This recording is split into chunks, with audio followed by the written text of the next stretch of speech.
park cars there 24/7, abandoned looking cars, many of them no license plates. Auto shop is being there. And allegedly, I think the last time we talked, that there were some issues that seems to be unique to that area. Sanitation has been involved. I have spoken with sanitation, and everybody seems to pass, the kind of buck. And as you might know, prior to the pandemic, we discussed this thing face to face in one of the District 11 meeting. And I think you're very aware of the colors of the vehicles and everything. So let's take out the tractor trailer. That's a dead weight thing. That is never going to happen. That's been going on 25 years. I agree with you. I don't see that happening. The community is going to have to make that happen, and there's a way to do that. But right now, I'm talking about that location where police activity has increased in that area. It's concerning. I'll look. I don't want to say that I'm going to look into it because we make the complaints. If the car does not have a license plate, it is the responsibility of the Department of Sanitation to remove the vehicle. If it has a license plate, then it's the responsibility of the NYPD. They do a rotational tow. You know that very well. As a matter of fact, you had told me a story that your car got pinched in one of those situations. Don't miss. No, I don't want to interrupt you. No, not, absolutely not. They came to my house because I thought it was a personal vendetta. It was in the front of my driveway. Completely different. I guess, what you're saying, I don't mean to just go with this. Then we need to talk about this, okay? Because there's misunderstanding, confusion. That's why I asked earlier about minutes and meetings and how we identify issues. I agree with you. We should have minutes. We should have minutes. We're not very good on that, but we'll continue to follow up. I mean, I personally make these complaints all the time. So again, it's not, and it is the same thing. It's whether it's trucks or cars. People call 311. They make the complaint. If it's a car that has a license plate, the NYPD will not tow it. As a matter of fact, I'm friends with many elected officials on their Facebook pages, and they post when they make these type of enforcement activities. They'll say, oh, we took 47 vehicles. And the very next day, there'll be another onslaught of vehicles there. So, Moses, again, this is an enforcement action that is required of the NYPD and the sanitation department. Sanitation department usually doesn't take a long time. Again, if it doesn't have a plate, they'll take it. I mean, that's been my experience. Let me tell you, look, I'm getting just give me one moment. Okay, can we do this? Can we do this? Because we have sanitation is really Mr. Moses. Mr. Moses. It's a collaboration between the agencies that work on. Mr. Moses. Okay, so we understand what you're saying, but again, so Mr. Torres is going to take care of this, but I'm sure we have other people that want to speak. So instead of let's going back and forth on this, you talk with Mr. Torres, like I said, either in the chat or offline. But the bottom line is it is being taken care of. And as he stated, that we're not an enforcement agency. We can only do so much and no more. Okay, so let's go ahead. You speak with Mr. Torres. He will handle it, and we'll go forth. All right? All right, thank you. Mr. Second Vice Chair. Yes, sir. Is there anyone else that would like to speak?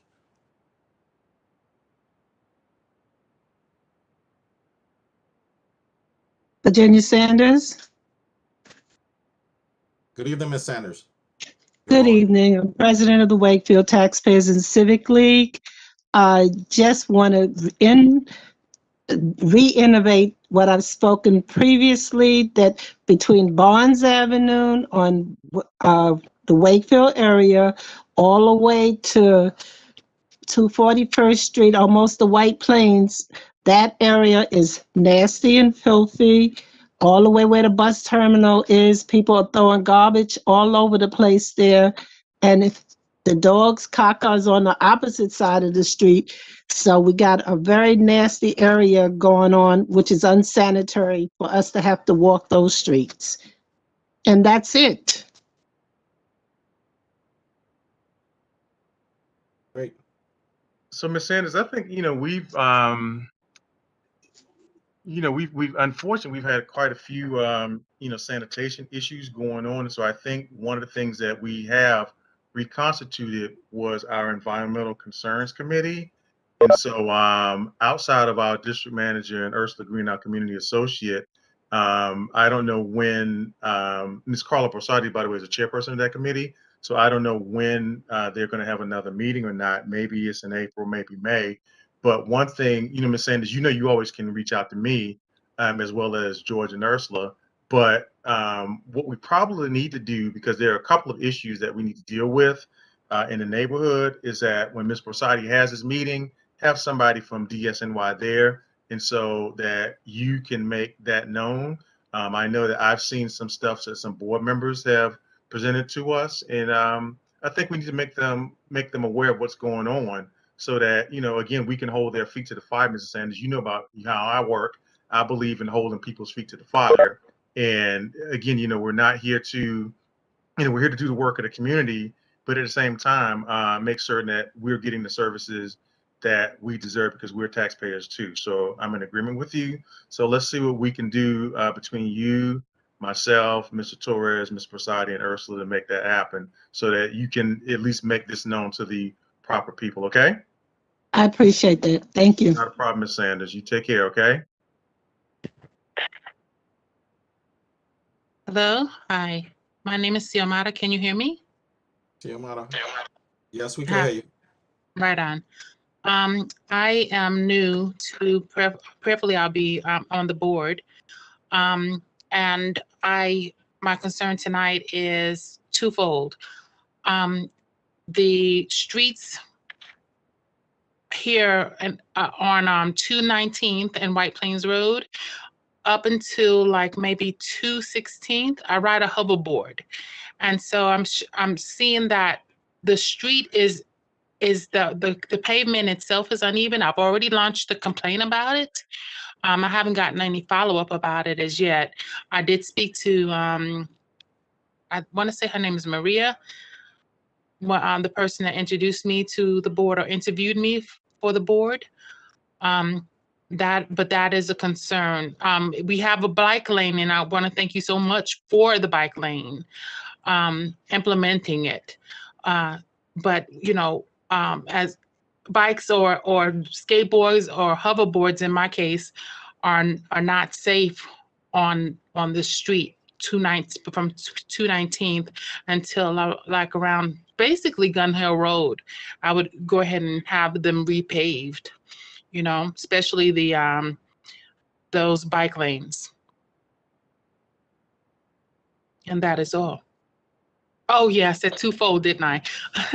And the other thing was I'm launching a business for I'm trying to launch a business for the community.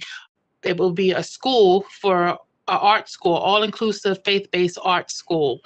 It would be free for the community. It would be comparable to a college, but it will not offer any credits. And I'm trying to get that launched as we speak, and I could use all the support that I can gather. Can you hear me?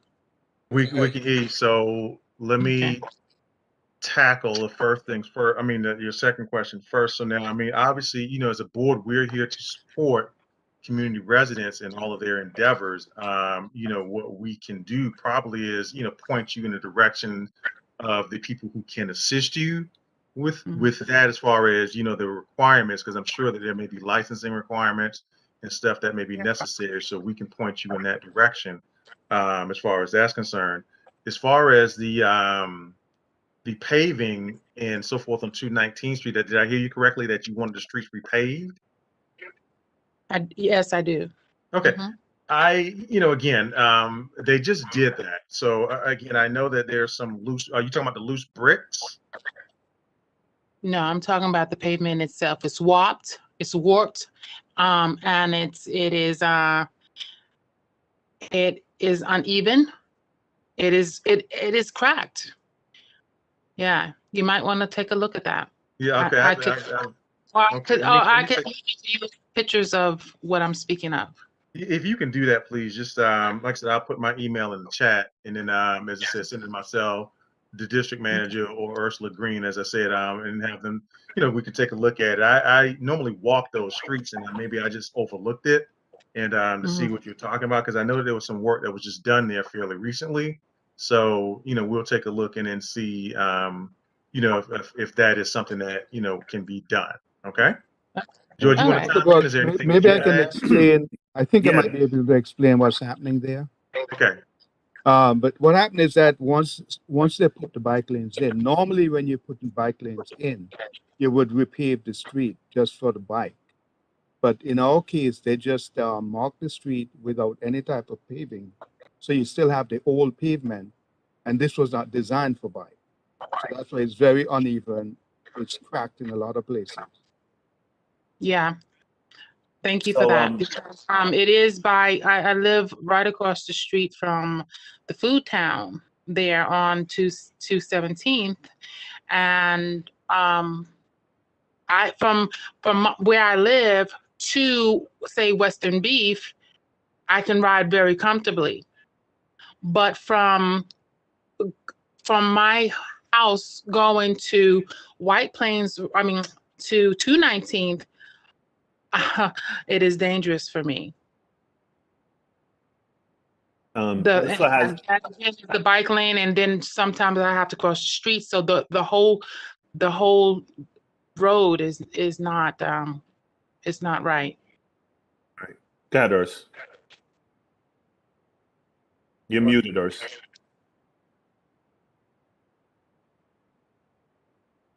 Sorry. I just want to say I did email the acting commissioner Keith. The request is in to repave White Plains Road from the city line to Burke. And to add to that, the community board voted for the bike lanes. I think it was from whatever it is now, and we had requested it to the city limit, which was 243rd Street. They were in our office a week ago because they're doing the survey now of all the businesses because they're going to continue the bike lane past That's awesome. 233rd Street.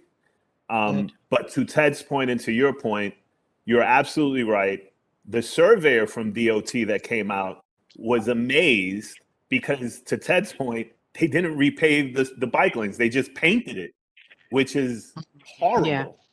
Yeah. Ted is absolutely right. Usually when you approve these sorts of things, but this is what happens because DOT they have this, again, it's not a bad thing. They have an obsession to put bike lanes everywhere, and we wanted them, so we're happy that they did them. But generally speaking, they're done as some part of like some sort of capital commitment, which then gives them money to repave the street. I thought Ursula was going to speak to the fact we have made the request to repave White Plains Road forever. I mean, the last 6 years that we have been here, that I've been here, we've asked for White Plains Road to be repaved and everything. And all they gave us was the bike lanes. And we're hoping that even with the new bike lanes, that hopefully they address your concerns that the road is uneven. But we don't know. I mean, that's ultimately they're doing this without capital money. And there's a distinction because they're doing it with in-house money, meaning it's not millions of dollars. They literally just paint the floors. I saw that Cynthia from Councilmember Riley's office was also had her hand up. I don't know if she wanted to address this issue. And Reynard. So I'll give. Can you hear me? Yeah, we can hear you, Cynthia. All right, so two things. One, I actually use the e-scooter program, so I'm very aware of the issue, having tried to navigate it many times before. But I also want to bring up the fact that that is something we've advocated for, and we're also have street resurfacing as an item on our participatory budgeting. So please stay tuned for participatory budgeting, and that's something you potentially vote for. It will be on the ballot. Thank you. Right on. Reynard, you're muted. I apologize. I had to unmute myself. I'm unfamiliar with this particular platform. I usually use Zoom or Teams. I apologize for coming in late. That was the issue. I wasn't familiar, and I didn't know I had to download another app in order to get this particular program. So I was late. I apologize. My name is Raynard Gainey. I'm a resident, of course, of the Bronx. I am a newly formed 501c3 program for youth and community services. My intention is to create a clubhouse for youth, young males, to bring back some old school values, to instill in some things in that some of our youth have forgot. You know, how to tie, how to, skills, basic skills. So I want to join the community board. I want to be active in the community, and I want to give a hand to our young males growing up. So I'm presenting myself to the board. I'd like to be a member, and I would like to create this program for our young males in the community.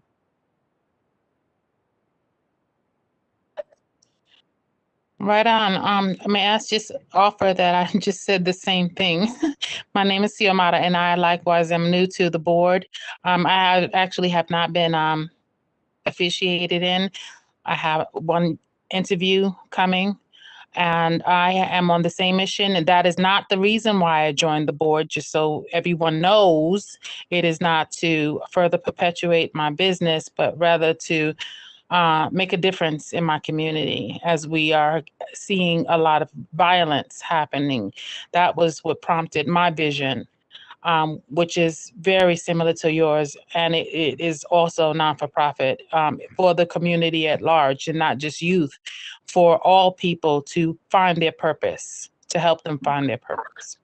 I work for two major hospitals. I work for Mount Sinai Beth Israel, and I work for Cornerstone Medical Arts. I am a substance abuse counselor. So I deal with 30 individuals, seconds. okay, ranging from 18 on up. That's my purpose, to be someone in the community, to catch them before they get to that point. I have people on my caseload who are 78, 80 years old. So if we're not available to them at this age, they're going to be there on that age. So I agree Okay, with so you. Renan, so your time is up. So let me address your concern as well as Mr. James' concern. So as far as board membership, normally, in fact, the application process just closed. I think the applications were open from November, and I want to say they closed on March the 4th. March So 4th. if you turned in the application prior to March the 4th, then your application would be under review. If you did not do that, then of course you would probably have to wait until the next cycle to apply to be a member of the board. And again, those applications can be found if it's not on our website as Community Board 12. You can always go to the borough president's website and download the application. But as I said, the application period just closed on March the 4th for this incoming cycle. However, you do not have to be on the community board to do community board service, right? So in other words, all of our committees are open to community residents. So you do not have to be a board member in order to participate on any committee. So it sounds like if your activities are more youth oriented, then of course we just had a education and youth development meeting this past Tuesday, which of course Ms. Toline Dickerson is the chair of that committee. If you're into more cultural affairs, I think Mrs. Claude just let everybody know that her meeting is coming up on April 4th. She's the chairwoman of that committee. So there are several committees that we have that you can participate in without being a board member. So that's not just for you or Ms. James, that's for anybody that is a non-board member that has the community at large. Case in point, I see Professor Banks is here tonight, and hello, Professor Banks. Glad to see you. Professor Banks just gave an outstanding presentation on Tuesday, and we also had Dr. Dees come in earlier in the month. Again, both of these accomplished ladies are members of the community. They're not members of the community board, but they came in and they did the work at the specific committee level. So again, you can do that work without being on the board. But as far as the applications are concerned, the board applications were closed on March the 4th. So again, I invite you to do the work with us. And if you still choose to be on the board, that's great. Then hopefully you'll get in the next session. And again, we have no input as to who makes a board and who doesn't. That's pretty much up to the discretion of the borough president herself. But you know, all I can say is we look forward to working with you either way. Okay. Yes. Right on, right on. Thank you. You're welcome. May I speak? Yes, Sir, Ms. may I Echeverria, speak? you can speak. Okay, my name is Denise Echeverria. I'm from Community Board 12. I own my own home. I'm a union carpenter. I just want to make available that on April 13th, 8 a.m. at 395 Hudson Street in Manhattan, we will be having an open house. It's really great for our youth to go there. It's an alternative for college education, and we would like to open up the floor for anyone that wants to go there. So it's 395 Hudson Street in Manhattan. It's apprenticeship applications, and anyone that wants to be put on for pre-apprenticeship applications can go there. Denise, is there any way you could put it in the chat for us? All right. All right. Michelle Bloomfield? Sean? Yes, I am. Okay. You wanted to talk? Well, I have a question. Well, yes, I No, have Ms. Bromfield is a board member, so this is Oh, not so it's her. community. She has a question for whom? Okay, it's I fine. want to talk at Community Speaks, I guess. You had a question, Ms. Bromfield? I did, but I know I'm a board member, but I'm a No, resident of the who is the question community. for? Is it for the board or is it for one of the people that just spoke? No, it was a community concern that I had, but I Okay. can, if I don't, Right, yeah, because I'm not, yours can come under new business. okay. All right, I mean, Okay. Is there anyone else that would like to speak before we close? I want to proceed to close. Go one more time and check. I can't pronounce this name. Gakir. All right, it's Wahanga Gakere, and thank you for trying. Okay. Yes, I'm sorry about that noise. I am glad to be at this meeting today. I am at Mind Builders Creative Arts Center in the Bronx. And so today I just wanted, in line with the youth programs that have just been spoken about right now, I wanted to say that we're happy that the youth internship program application is now opened. It's a paid internship for 14 to 21-year-olds at Mind Builders, and it starts in the summer. However, in July. However, the applications are open now, so we invite you to send your teens to 21-year-olds to Mind Builders and apply for this paid internship. I feel like I can say it's a really fun one, so you're welcome for that. And in addition, on Sunday, August 3rd, we will be having a presentation by this same program, so your young ones can come and see what it looks like at the Bronx Music Heritage Center at 3 p.m. to 4 p.m. All right, so I'm going to put some information about Mind Builders on the chat if you want, and then you could check that out. All right. All right, thank you. Awesome. Ms. Patterson? Ms. Patterson?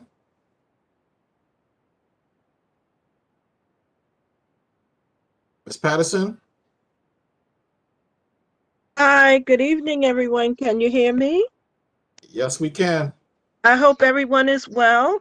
I just have a commendation to give. I need to thank Ursula and George because they helped me from having to go to a mental institution for the last week, 2 weeks. We've had Con Ed that have replaced our gas pipes, which date back to 1923. But we didn't get any notice. We were out of gas. Some of us stayed without gas, cold, cannot cook for 3 days. It was just miserable, absolutely miserable. And Con Edison did not help, but I must say Ursula and George did the very best they could where Con Edison was concerned. This seems like it's going to be a long-term project because it was an emergency project for our street because DOT will be paving our street in April, and they said that they'll be in the street between April and June. So George and Ursula, be on the lookout for me again because if DOT treats us the way Con Edison treats us, I'll be on your phone again. Have a good evening, everyone, and stay well. All right. Ms. Dickerson? Yes, good evening, everybody. I'm glad to see everyone is safe. I just wanted to make sure that everyone, Mr. Reynard, Ms. Echevarria, Ms. James, and don't kill me, Ms. Wahanga, please. But I am the education chair. All of my information is in the chat. So please feel free to contact me with anything or any ideas you have. Okay? Everybody be blessed.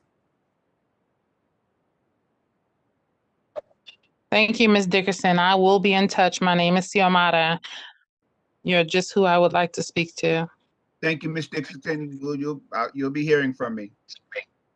Okay, great. Mr. Chairman and the board, Yes, sir. this conclude Community Speak, sir. All right. Thank you, Mr. Second Vice Chair.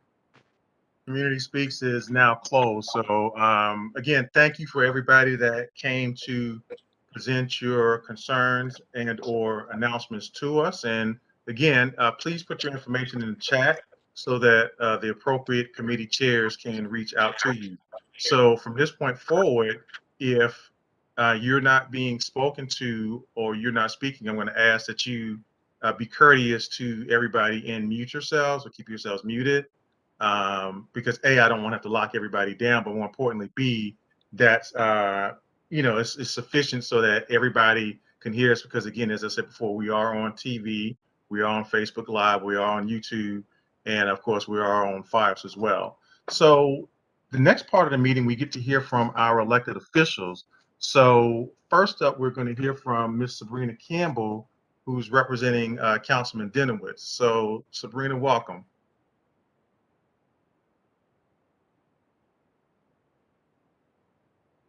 Sabrina going once.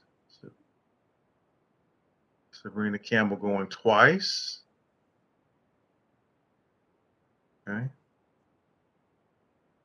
All right, so Sabrina, I know that you are here. I'm looking at Sabrina. Can you not unmute? Okay. Sorry, I'm in the middle of putting my son down. So the council member is going to get on to give his report. I do apologize. Okay, that's fine. So we'll hear from him directly then. Okay, great. So just send me a note to let me know when he's on. Okay. Will do. Okay, great. So Cynthia, you were here from Councilman Riley's office. So welcome again. Hi, can you hear me? Yes, we can hear you. All right. Sorry, I'm just trying to get everything on. All right. Hi, everyone. So my name is Cynthia, and I am the constituent liaison at Councilmember Kevin Riley's office. Just a few standard things I go over. My email is cprisco, that is C as in cat, P as in Peter, R as in rabbit, I as in igloo, S as in Sam, C as in cat, O as in owl, at council.nyc.gov. Our phone number is 718-684-5509. Getting into the rest of the business, both of our offices are going to be open by appointment only. We can still take walk-ins where possible, but we're looking to have appointments ideally just to make sure that you can be appropriately serviced and that the appropriate staff member that you need is there. just because we have to go between two of the offices. So on the agenda that we have for things upcoming, we are going to be having a Women's History event at the Northeast Bronx YMCA on April 2nd. Information will be coming out shortly on that, so please do follow us on social media. I know just from a couple of items discussed, I know we've been working on the issue that Moses brought up with the auto body shops, and that's something that's partially able to be enforced through DCWP. I know with the bike lane, I was able to address that. And then with Ms. Patterson's issue, that one we've asked DOT and Con Ed to really make sure that they both do things in order so that they don't tear up the street right after it gets repaved. I think that's all of the three things that I was looking to just follow up and address from Community Speaks. So if anyone has any questions for me, please do reach out and or put it in the chat. Oh, okay, so Cynthia, you were kind of rapid there with your contact information. So if you do not mind putting it in the chat again. Oh yeah, no problem. Yeah, that was kind of quick there, but nonetheless, you know, we're glad that you just full of enthusiasm. First of all, tell the council member that he can call me back because I left him a message a while back about something. That's the first thing. The second thing is I need to let you guys know about, there's a presenter that you're going to see later on tonight from the Department of Youth and Community Development. So I'm going to be reaching out to him, Councilman and all the other electeds as well based on that. So I invite you to stay to that presentation, okay? I try to stay as long as I can. I will need Not to a charge problem. my phone though, because I definitely need to put it on the charger right after this. Okay, not a problem. You take care now, all right? Thank you. All right, great. Oh, Councilman Denowitz is here. So Councilman Denowitz, how are you doing? So we I'm just doing all heard right. from Ms. Campbell, and she said that you were coming in. So we go back to you. First of all, how are the kids doing? Oh, they're doing great. They're doing That great. is fantastic. It's about time to go out and play in the playgrounds, right? Well, I don't know if this means I'm a good dad or a bad dad, but we take them out when it's pretty cold. You know, Okay. sometimes you just need to get out of that apartment. We gotta, you know, it's not like a big house with a backyard. We got a little apartment, so we kind of need to take them out Not a outside a lot. problem. So even Well, in I freezing cold just weather, remember they're hanging out with you and having that discussion. So that is fantastic. But of course, you know, our constituency, we would love to hear what news you have for us. So the floor is yours, sir. Sure. So I'll start with some city council legislative stuff. I sit on 8 different committees. Last Monday, we had our education committee hearing, and it's our budget hearing. So we're dealing with budget now. I spoke about the literacy needs, social emotional needs, mental health needs of our children, things that I've been talking about for years, but especially since I've been on the council. And it is a very big problem, but I've made very clear that it is a problem that we need to solve, and that it is a problem I'm going to be working on. That and included in that is, of course, for our children with special needs. Many of you know that I was a special education teacher before joining the council. So that was a lot of what I spoke about in the committee. And then I chaired my second higher education committee meeting. I chaired the Committee on Higher Education, which deals with college and mostly CUNY. So that was a long hearing, but we spoke about fully funding CUNY, making sure the money's there to fill all full-time faculty positions. In fact, last stated, we passed a resolution which I co-sponsored called the New Deal for CUNY. And that was calling on the state to fully fund CUNY, you know, to provide free tuition for students, to provide professors with the salary they deserve, and to provide real more social, emotional, mental health services. The state in the, I think it was the executive budget, proposed significant increases to CUNY funding, which is good.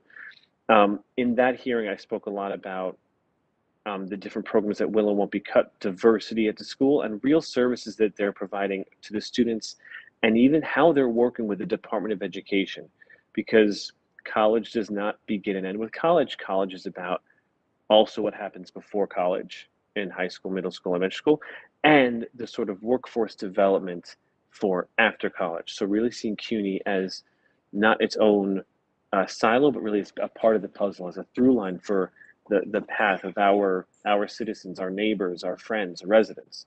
I sit on 8 different committees, including higher education, as I mentioned, which I chair. So what I have is a committee intake form. And Sabrina could put in the chat. Is there a chat here? I think there's a chat here. So if Sabrina wouldn't mind putting in the chat.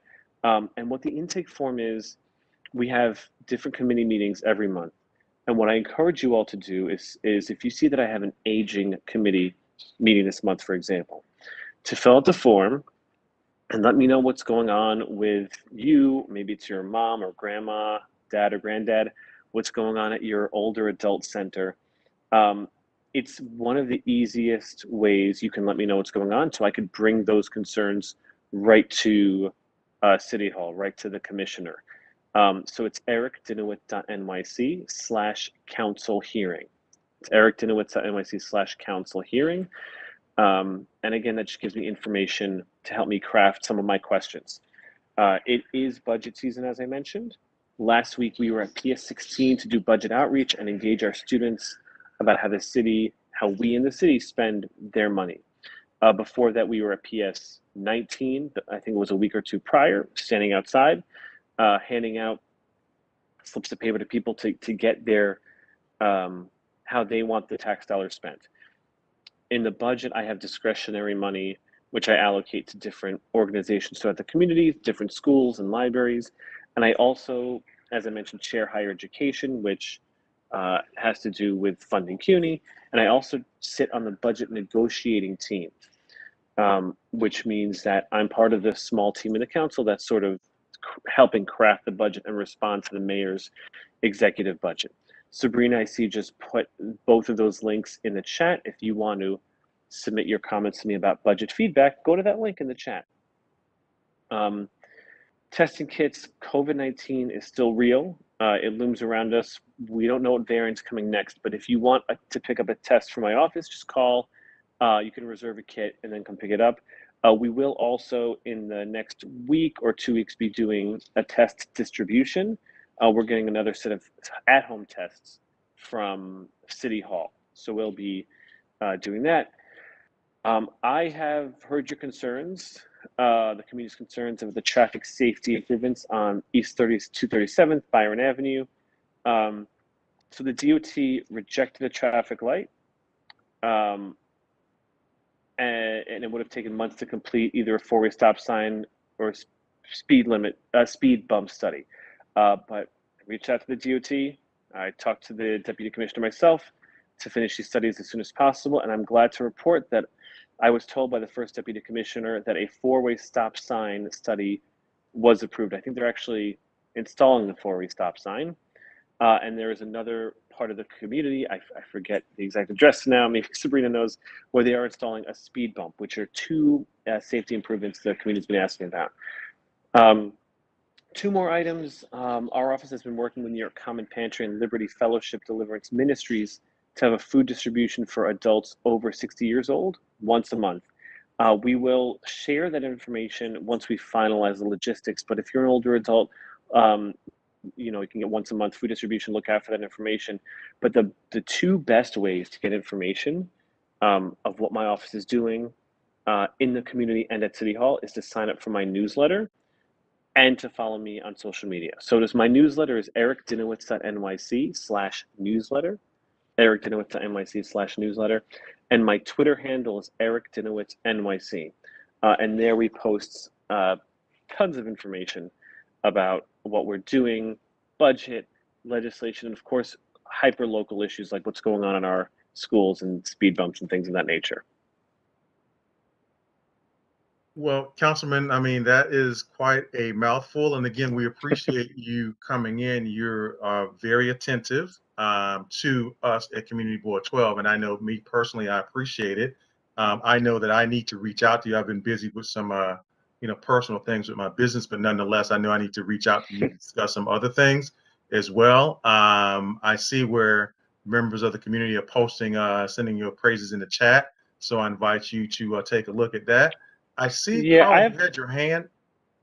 Yeah, I see one of my board members had her hand up. I don't know if I missed it because she had a question or what's going on, Carla? Carla have her hand up.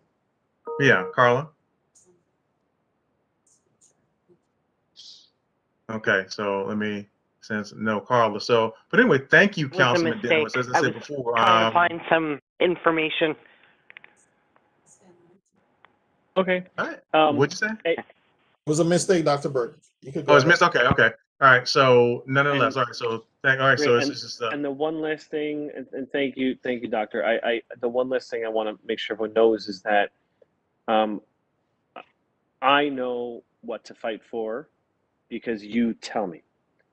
So if there's a speed bump or a stop sign or a big piece of legislation, it doesn't matter. The only way that I know what is important to you is if you tell me. And so I highly encourage you to call my office, email my office, or in the case of budget or hearings, fill out those forms so that I know where you are and how I can help. okay. So, there's a question for you in the chat by Professor Banks, and I see one of my board members, John Isaac, has his hand up. So, and I see Tolene has her hand up. So, I'm going to take those two questions. Professor Banks, Professor, I'm going to read Professor Banks's question. So, I'm going to take those three questions. I'm going to take John Isaac, Tolene Dickerson, and then because people love you, Councilman Denowitz. And so the question is regarding funding for CUNY at the MLT program. So I don't know if you're familiar with that, but that's a laboratory technology program that is being offered out of Bronx Community College. And so I don't know if you're familiar with that or not, Councilman. I'm gonna say something. I'm not sure if it's related. There are two things that may relate to that. One is that related to the tech incubators. I don't know. And what I'm going to ask Professor Banks to do is to chat with you offline or to get your information, and she could That's follow fine. up. Yeah, That's because fine. I think. So we did talk about funding the tech incubators. I don't know if that's the same thing. If it's not, he should call my office. The second thing, there are research that I brought up at the hearing. There are these research institutes, CUNY, and it seems as though some of those people are being paid half as a professor and half as a researcher. And what's happening is they're getting the same amount of money, but because it's being split, they're not getting the health insurance that they are earning, that they deserve. So I don't know if that's a piece of the puzzle, but that is something that I brought up at that committee as well. I don't think that's part of the MLT program, but in higher ed, like I said, you and I spoke the last time, and so that's why I said I need to call you offline and just have a lengthy discussion about let's talk that offline. as well as maybe other not. things as well. So, but I'm going to take two questions from board members, Sure. Councilman Denwood. So, John Isaac had his hand up first, and this is for board members to ask questions. So, if you are not a board member, I'm going to ask you to, like I said, I read Professor Banks's question. I'm going to ask you to put it in the chat, and Ms. Sabrina Campbell can probably capture that as well to get to the councilman. But Brother Isaac, you're up. I just want to ask about the homeless shelters. I just noticed in the news that other communities were able to stop homeless shelters coming into their neighborhood. And I want to know, what do we have to do so that we could, when we don't want something in our neighborhood, that we can rebuff it and have these things not come into our neighborhood? I saw the Because article. I saw the title of. Sorry, go ahead, John. no, just because it's unfair. Last time the commissioner for homeless services was here, she said she don't have to ask us permission. She said she is just here to inform us that we're getting a homeless shelter. And I'm like, that's not right. If other communities say no and we get it, it's we're not getting our fair share. So what it is do we have I to do? agree with you. I didn't read the article. I saw the headline. I didn't get a chance to read the article yet, but it appears that the communities that make the most noise get the fewest shelters.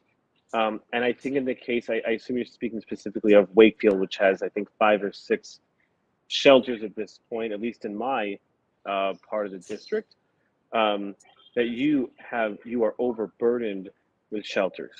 And this has become, and they haven't installed one since I was elected. It doesn't mean that it's not like, oh, if I had been there, they wouldn't have come. I don't mean to say it like that. I just mean to say that I wasn't part of any of those discussions. But Wakefield is overburdened with shelters, and the notion that they tell you, they come to your board, they come to you and look you in the eye and tell you that shelters have no impact on the surrounding community is just a lie. It just isn't true. And there are conversations to have around it, but the conversations have to be rooted in honesty. And I am hoping that the new administration, that the Adams administration will be honest with communities and have real conversations with it, and see that the way out of homelessness is not more shelters. The way out of homelessness is jobs, is support, is housing, things that I hope everyone agrees that we need more housing, affordable housing, things to support people, not just shoving them, what is it, 6 people in a room. A lot of times mental health facilities and mental health support that people actually need. But shelters are a sign of people not getting what they need. So, Councilman, we have a lot to talk about. And so I think one of the things that we're going to do is we're going to talk about a community board master plan. And so I'm going to talk about that a little bit later on. So even if you're not on, Ms. Campbell will be. And as I said, I need to reach out to you anyway, so I'll make certain that I do that. So you have my contact information. I have yours. So I'll just send you a personal note. And sure. And the same thing, by the way, the shelter conversation is a much longer one, and I'm happy to talk offline or with like a small group of board members, to go really deep into it, because it's only a matter of time before you are asked to be overburdened again. Well, the one thing Deputy Commissioner Drinkwater knows, that I fight her like the Dickens. I think that, well, I can go on to other stuff, but she knows that I will fight her, and I'm sure I'm probably not one of her favorite people, but nonetheless, I'm going to, because it's not about me. I think you have the same mantra that I do, Councilman. It's not about me. It's about we, and collectively we make this happen. But we'll talk, because there's things that I need to say, and I need to get to my other board member who has a question for you, and I need to get to the dozens of other elected officials. So Tolene. Good evening, Councilmember Dinowitz. Did I see you smile when he said Tarlene Dickerson had a question for you? Is that a smile you have when you know I have a question for you? It's a good smile. Good. I know. Quickly, I just want to let you know that I sent you the letters that we had sent out in December for class size. You mentioned class size at the Wakefield meeting, so I just wanted to tell you we had done some things, and you have my number, you have my address, you know everything. So you just call me and let me know. Thank you. And let me get that straight so we can. Wait, let me get that straight so they can understand. When you were campaigning, you were going door to door. That's how he has my address. Okay, just understand. You're okay. All right. I knocked a lot of doors. I spent a lot of time in Wakefield, in case you weren't aware. And totally, we do have the letters. Okay, awesome. Good. Thank you. You're welcome. Thank you, Councilman Dinowitz, and I look forward to, like I said, reaching out to you. And I see where Sabrina put something in the chat, so we will, I'll be in touch with you as well as your office. Okay. Thank you. Thank you, everyone. And I know we didn't get to everyone, but please reach out to my office if there are other things we didn't get to. Okay. Thank you, Council Member. Thanks. Bye-bye. Okay. You got it. Take care. So next up are our state representatives. So is there anyone here from Speaker Carl Hasey's office?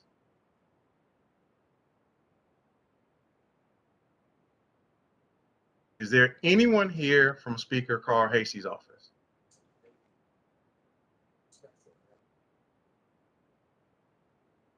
Okay, moving forward. Is there anyone here from Assemblyman Dinowitz's office? Good evening, everyone. My name is Danella Smith. I'm here from Assemblymember Jeffrey Dinowitz's office. Hi, Ms. Smith. How are you doing? I'm good. How are you? I'm doing okay. I'm so used to Ivan, but I'm getting used to you. So welcome. The one announcement I do have is from the Department of Transportation. They announced that they are doing a Safe Streets initiative from 226 to 241st. They'll be extending bike lanes, and I believe the bumps near the subway station, they said the work will begin in the summer of this year. Okay. Well, thank you so much, Ms. Smith. And I know that the Assembly member is in Albany right now, so please give him our best, and we look forward to hearing from him when he gets back, okay? Okay, I definitely will. Have a good night. Thank you. Not a problem. All right, you got it. Take care. So next, is there anyone here from Senator Biagi's office? Hi, good evening. This is Angela from Senator Biagi's office. Hi, How Ms. is Connolly. How are you doing? I'm good. How are you doing, Dr. Burke? Well, I'm fantastic. What greetings does Senator Biagi have from you today? So she's also in Albany, so I did want to give a quick shout out to a bill of the senators that was passed and signed last week by Governor Hochul, which establishes a toll-free confidential hotline for complainants of workplace sexual harassment. So that was a big accomplishment that our office and the senator are very proud of. Other than that, things are ramping up in Albany with regard to the budget. So as always, I'm keeping a close eye on things. And when the budget is ultimately finalized, we'll keep you all in mind, and we'll be back here to kind of communicate and translate what all of that money means for you all. Other than that, I'm coming from the Senator's Constituent Services team. So, we're providing our regular constituent services. We're also operating on an appointment basis. So if anyone needs any assistance and would like to see us in person, we just request that you make an appointment before just showing up. We're always available by phone and email as well. I put that information in the chat, but I'll read it out loud for anyone who can't see the chat. You can always call our phone number, 718-822-2049. And I'll give you my personal email address. My personal work email address is my name, Angela, at senatorbiagi.com. But if you have any questions or are in need of any assistance, we're always here and happy to help. But if anyone has any questions, feel free to ask or private message me. Well, thank you, Ms. Connolly. And please give the senator our best. She's always attentive to our needs as well as the Denowitz. So we do appreciate that, as well as Councilman Raleigh, who's always sending somebody here. So again, I just appreciate you because, again, we can't do it by ourselves. We need our elected officials. And so, we want to thank you and all the other electeds that, take the time to come and pay us a visit. I see George has his hand. No, yep, George has his hand up. So George has a question for you, Ms. Connolly. More of a statement. Thank you for all your help, especially with providing us with timely information regarding the remote meeting.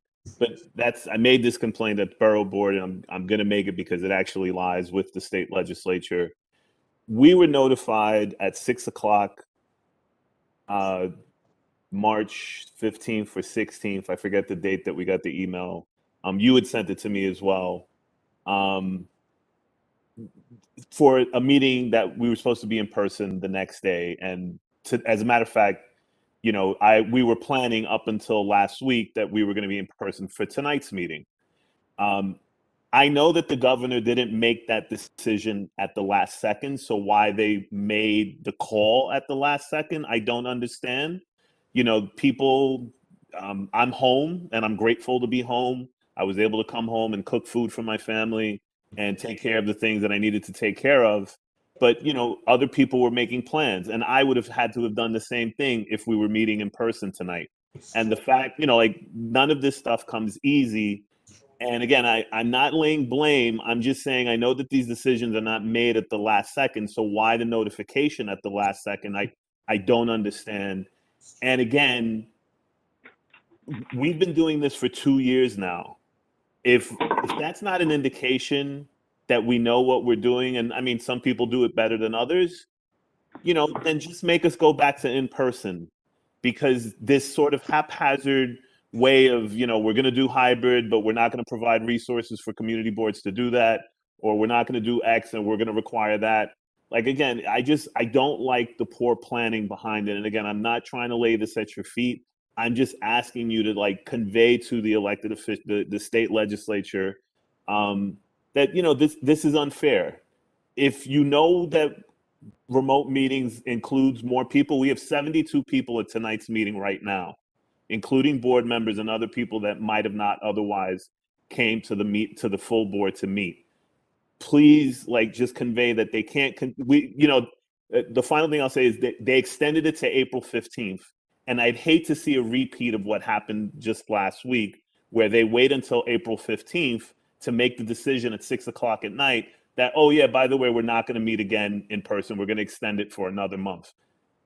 Literally, please let them vote on this. Tell them to vote on this. Either tell the governor, like they have to make some sort of decision. The state legislature has to do something because, again, for me as a person that has to plan these things, I sat for the whole week with cameras and everything in the back of my office trying to figure out how we would provide a hybrid for my committee meetings and how, I mean, we do this with the help of our production team. So our full board meetings is not a big deal. But for our committee meetings, which are smaller meetings, which, where the meat and potatoes are done for the community board, it really takes a long time. So again, I hope that you continue with the remote option, but you just have to make that permanent. This whole idea that you keep extending the moratorium and all that other stuff, I mean, I think it just wastes a lot of time. As a state legislature, please vote on it so that we know what we can do moving forward. Absolutely, George. I understand and I'm with you because I want to be here. I want to be at these meetings. So if that requires me to drive in person somewhere, I'm in the same place as you all with figuring out life and how to make it all happen and be there in person for these meetings. So I hear your frustration on a personal note. And I know the senator is amplifying your concerns, especially for residents here in the city where we have these community boards that happen monthly, and it's sort of a foreign concept to a lot of people upstate, people in Albany who don't have these meetings that are so crucially important to the community. So please know I'm amplifying all of your concerns, and I will do my best to communicate as far in advance as I can. And whenever I get information, I will absolutely share it with you and Ursula. Well, I'm not going to echo anything because the district manager is quite right. And, this was something that, as he stated, was talked about at the borough board meeting. And we discussed it. I mean, because, again, we're the ones stuck, at least I am, and my board members are coming at me. And, of course, they're nice about it. But still, as I tell them, I'm just a messenger. So anything that you could do, again, I'm not going to reiterate what he said because he's spot on. That's perfect. So thank you, Ms. Conley. I appreciate it. Okay. All right, great. Is there anybody here from Senator Jamal Bailey's office?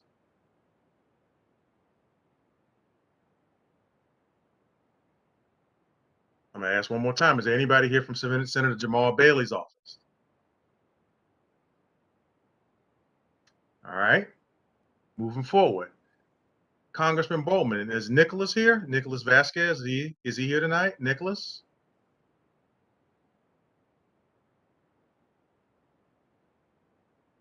Okay, Nicholas must be busy because normally he's here from Congressman Bowman's office. Nicholas? Okay, so moving forward, is there anybody here from the mayor's office? Yes, hi, how are you? How's everyone? Hello, how are you doing? I'm very well, thank you all. My name is Alina Dow. I am actually the new Bronx Borough Director, and I represent Community Boards 7 through 12. I say good evening to everyone in the chat because I'm actually going to I have to get off in a few minutes, but I was listening to all of the things that are going on. As far as the mayor's opinion on some of the issues, obviously, that he really has nothing to do with, he doesn't have any say as far as when it comes to the board meetings virtually. I think everyone has gone through enough virtual stuff. I don't even know how I would be able to get to everybody's meeting.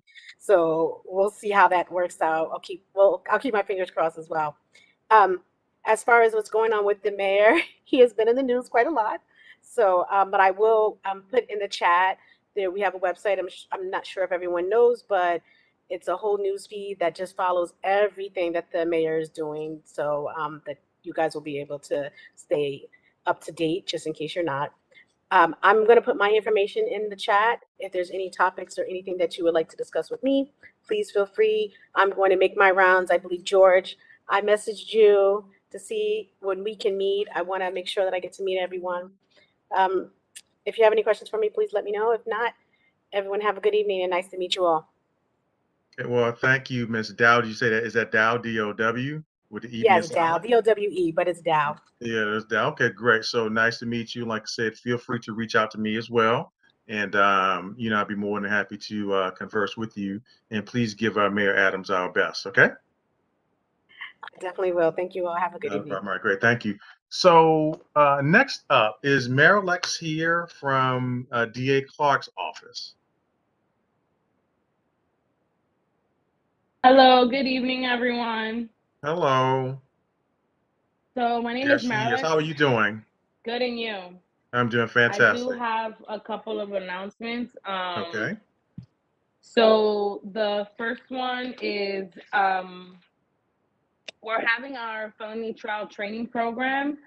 So we're looking for mock jurors that is interested in participating in this program that each assistant district attorney from our office receive training throughout their whole career. And for this specific training is for new ADAs that will be given felony cases. So they practice, it's pretty much like you're attending a trial, but it's just a mock trial, and we need jurors. So if you're interested, my information is in the chat box. I'll put it again. And that is for, that's for this Tuesday, March 29th, between the hours of 9:30 and 4:30. So if you're available, it's not in person, it's gonna be virtual. If you're available, excellent. Just reach out to me and I'll provide you with more information about that. Second is our DA right now in celebration for Women's History Month. We are having a prom dress drive, and we are collecting any dress, lightly worn, no rips, no tears. Any bags, shoes are welcome, accessories. These evening wears will be given to young ladies. Right now, we have 2 schools that we're working with. We're working with an organization called Bronx Fashion Week, and they have 2 high schools that they're planning to give the dresses to. Depending on how many dresses we do collect, we'll expand to other schools as well. So we'll be accepting in our office up until April 15th. At our office between the hours of 8 to 6 p.m. or 7 p.m. If you want more information about that, also I'll send it out. I believe I send it to not everyone on the board, but the few that I do have the email information.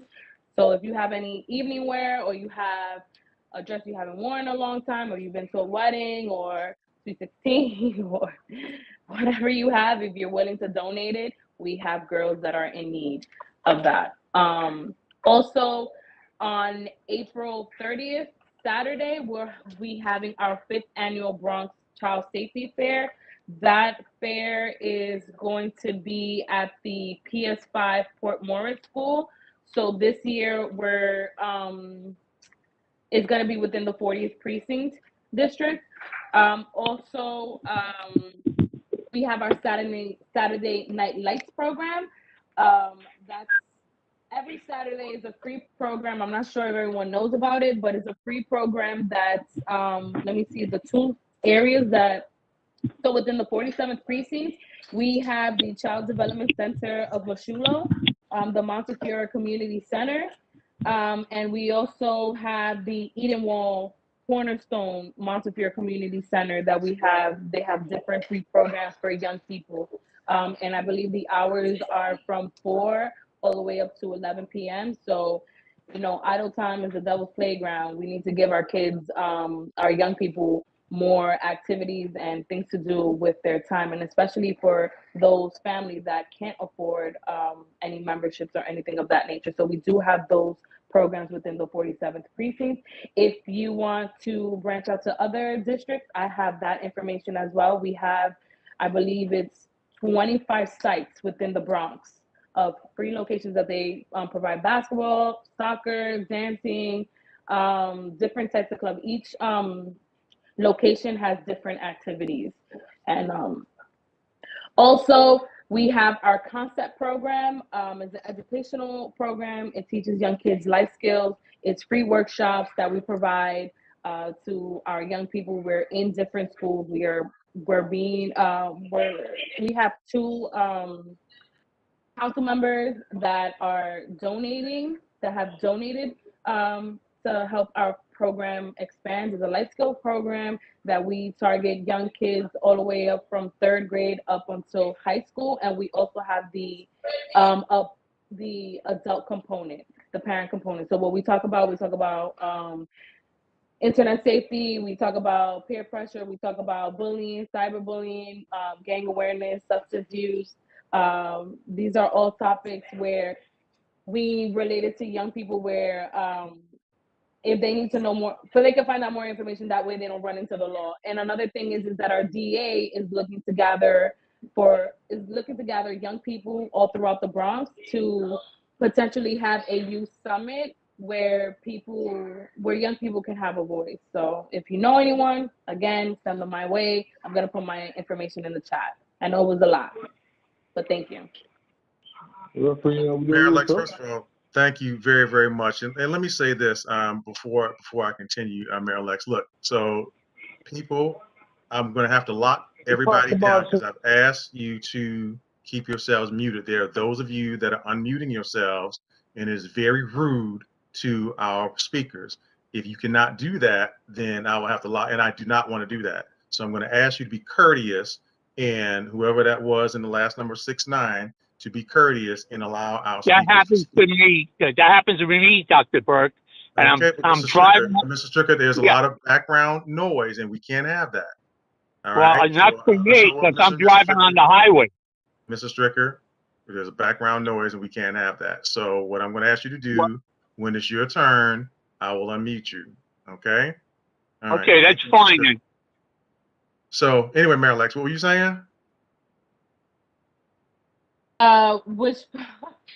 The last part, so our DA is looking for young people all throughout the Bronx to host a youth summit to pretty much give the young people a voice. Okay. So you put your information in the chat, right, Mayor Lex? Because I know you always do. Yes, I'm going to put it again right now. Okay. Now I'm just curious. So you're looking for stuff from young girls. You don't need any tuxes from young men? I mean, from. So we're gonna do a suit drive for men. I mean, for the young fellas for the prom as well. But since we're in the month of Women's Month, we're gonna celebrate women first, and then we're gonna do the men afterwards. I get it. Okay. All right. So again, thank you so much, and for all of the work that you do on behalf of DA Darcel Clark. So thank you. So if anybody has any used prom dresses, Mary Lex is putting her information in the chat. Please make certain that you can donate them. Okay. All right. So I saw someone here from Controller Brad Lander's office. I do not know your name, but if you're still here, yeah, I'm please here. unmute yourself. Yes. Hello. Good evening, everyone. Hello. I'm Grim Mayhew. Oh, hey. Yeah. So my name is Grim Mayhew. I am actually the new Bronx Borough Director for the Controller's office. So that's the first thing I want to introduce myself. I put my contact information in chat for everyone. I do have one update. Is that the Controller will be hosting a community conversation entitled "A Feminist Recovery" in honor of Women's History Month. And this conversation will be able to, they'll be discussing the impacts of the pandemic on women in New York City and discuss different solutions to those impacts. So it's going to be on March 30th at 6:30. If you're interested, I'm going to put a link in there for you can sign up for that. So, and again, thank you again for having me, and look forward to working with everyone. Well, first of all, welcome, Mr. Mayhew. We appreciate you and the work that you do on behalf of the Comptroller. I do have one question that board members and community members may have. So as you know, on September the 3rd, there was a massive flood that took place. Our homes were flooded due to the storm that we had. And I'm sure a lot of us filed claims, but yet and still now it's March 24th and we have not heard a peep from the comptroller. Now, I know that we went from Scott Stringer to your boss, Brad Landers, but what's the status of that? So I know they're still processing. If there are individual people who have filed claims, you can send them over to me. and then we can work on that on an individual basis. Okay. So did everyone hear that? So make certain that you put your information in the chat, because as I said before, I know that, I was one of the ones, and I know several board members, as well as community residents, were affected by that. So Mr. Mayor, you said make certain that you contact him, all right? So he's going to put his information in the chat. So if you were affected by that, then please make certain that you reach out to him, okay? All right. So do we have any more elected officials outside of the borough president? Okay, so I would like to thank all of our elected officials and their representatives who came to address us. That shows your dedication to the community, and we will note that. Obviously this is election season, and we definitely note your dedication to the community and to your constituents. So again, we can't do it without you. So again, thank you for taking the time to attend this particular meeting, and we look forward to working with you all. So to that end, we move into the next part of our agenda, in which we hear from Madam Borough President herself, Vanessa L. Gibson. And today, as all, we will hear from her representative, Miss Alexis Ruiz. So Alexis, welcome. How are you doing? Hi, Dr. Burke. I'm good. How are you? I am fantastic. And yourself? Good. I'm good. I'm glad to hear that you're doing well. That is Hello, fantastic. Community Likewise. Board 12. I hope that you're all doing well and staying safe. The Borough President's newsletter has been emailed to everyone. If you have not received it, please let me know so that I can forward that to you. We had a great week as we traveled across the borough, spending time with many of our Bronxites. On Thursday, we held our Irish Heritage Month event and honored some incredible leaders and trailblazers making a difference in our city. Our office joined colleagues and community leaders to call for equal pay. We lit up the Bronx Borough Hall to remember our friends and neighbors that we lost due to COVID-19. We met with business leaders in the borough, cut the ribbon on a new educational program at Truman High School, and so much more. The borough president also wants you guys to be reminded that tax season is here. If you or someone you know needs assistance, New York City has a number of free resources available to you and your family. And you can also visit BronxWorks because they have a lot of information. So just a few updates. Something important that I wanted to mention is that board members who are up for reappointment, we're asking you to continue to serve until you receive a letter from the borough president's office stating otherwise. For everyone who has applied to become a community board member, please look out for a phone call from our office as we are currently conducting phone interviews. Also, the inauguration of Vanessa Gibson as the 14th borough president, Bronx Borough President, excuse me. Will be held on Sunday, March 27th at Lehman College. If you should wish to attend, you could please call 646-470-5378. I'm just going to repeat that for all the callers. It's 646-470-5378. Or you can click the link that I'm going to place in the chat so that you can RSVP for the event. I know that some have been having issues with the link, but if you type out the link on your web browser, you should be perfectly fine. And if anyone needs any assistance with that, I can help. And if anyone has any questions for me, please let me know in the chat now or via email, and I'm going to place my information in the chat. Thank you so much for the time. Well, Alexis, not a problem. Thank you, and please give Madam Borough President our best. And I'm sure that we look forward to seeing her for those of us that are going on Sunday. And like I said, the Borough President is very accessible. So again, we want to thank her for that, and please give her our best wishes. Of course, thank you. You're welcome. So next on the agenda is the Community Board Chairperson's report, and all of you that are board members have a copy of it, so I'm not going to go over it. I'm not going to read it. Please take a minute and read it. And if you have any questions, feel free to reach out to me. So I'm going to turn it over to the district manager for his report. No, same thing here. Everybody has my report, or they should have it. If anybody has questions, you don't have to ask me tonight. You can always email me or call me. I'll be in the office. That's pretty much it. Well, thank you, George. And one of the things that, is in his report is something that I need to, which is what I'm trying to do tonight, make sure that we keep moving and, keep it moving, to make these things go faster. And I did take note of that. So again, I invite you to, read the reports if you haven't done so already. So next, we're going to go to the approval of the board minutes, and help me understand this. Now, I know we have the minutes for January. So, Carla, do we have the minutes for February?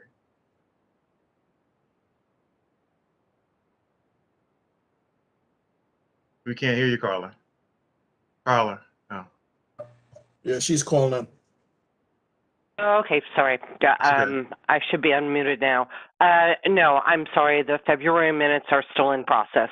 Okay, so we've got We'll January get them. minutes. I'm sorry. I said we've got the January minutes because I saw those. Yes. Okay. So February and March will be ready for the April meeting. Okay. All right. So let's go ahead Okay. and we still need to approve the January minutes. So, Right. Ms. Benitez, you call the roll. Yeah.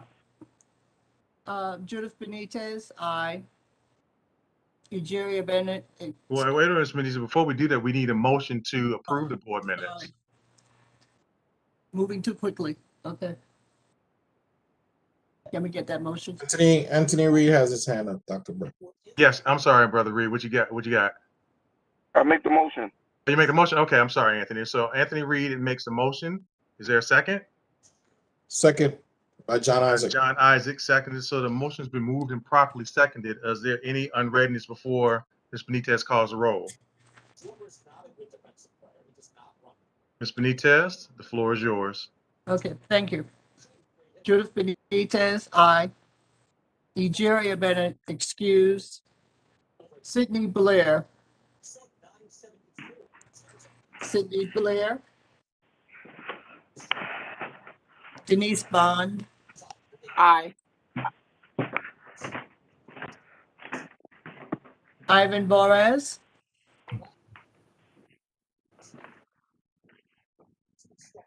Ivan Boraz. Carla Basati. Aye. Michelle Brumfield. Aye. Marlene Brown. Aye. Victor Brown. Aye. Deacon Brown. Aye. Norbert Bryan. Norbert Bryan. Sadie Campbell. Aye. Joan Claude. Aye. Beatrice Coronel. Aye. Tolene Dickerson. Aye. Kevin Eichelberger.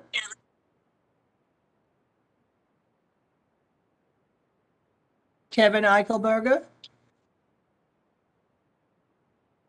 I did see him, but is he still there?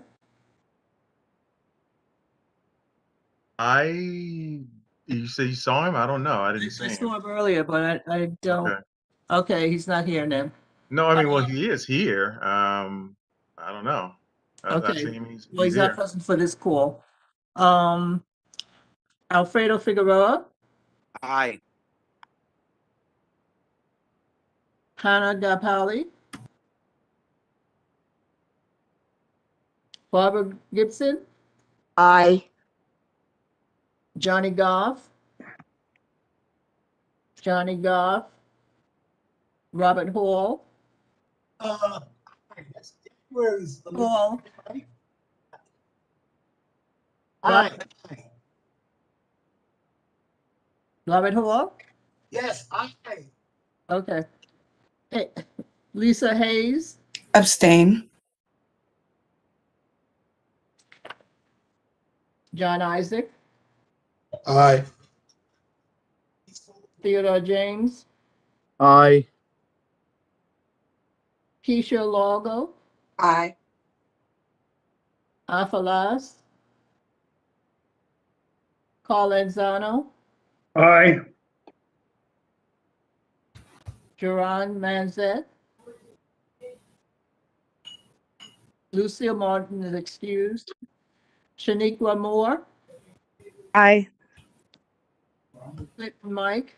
Aye. Carmen Ortiz. Let's see. Carmen. Yes, aye. Thank you. Anthony Reed. Aye. Harry Singh. Aye. Carl Stricker.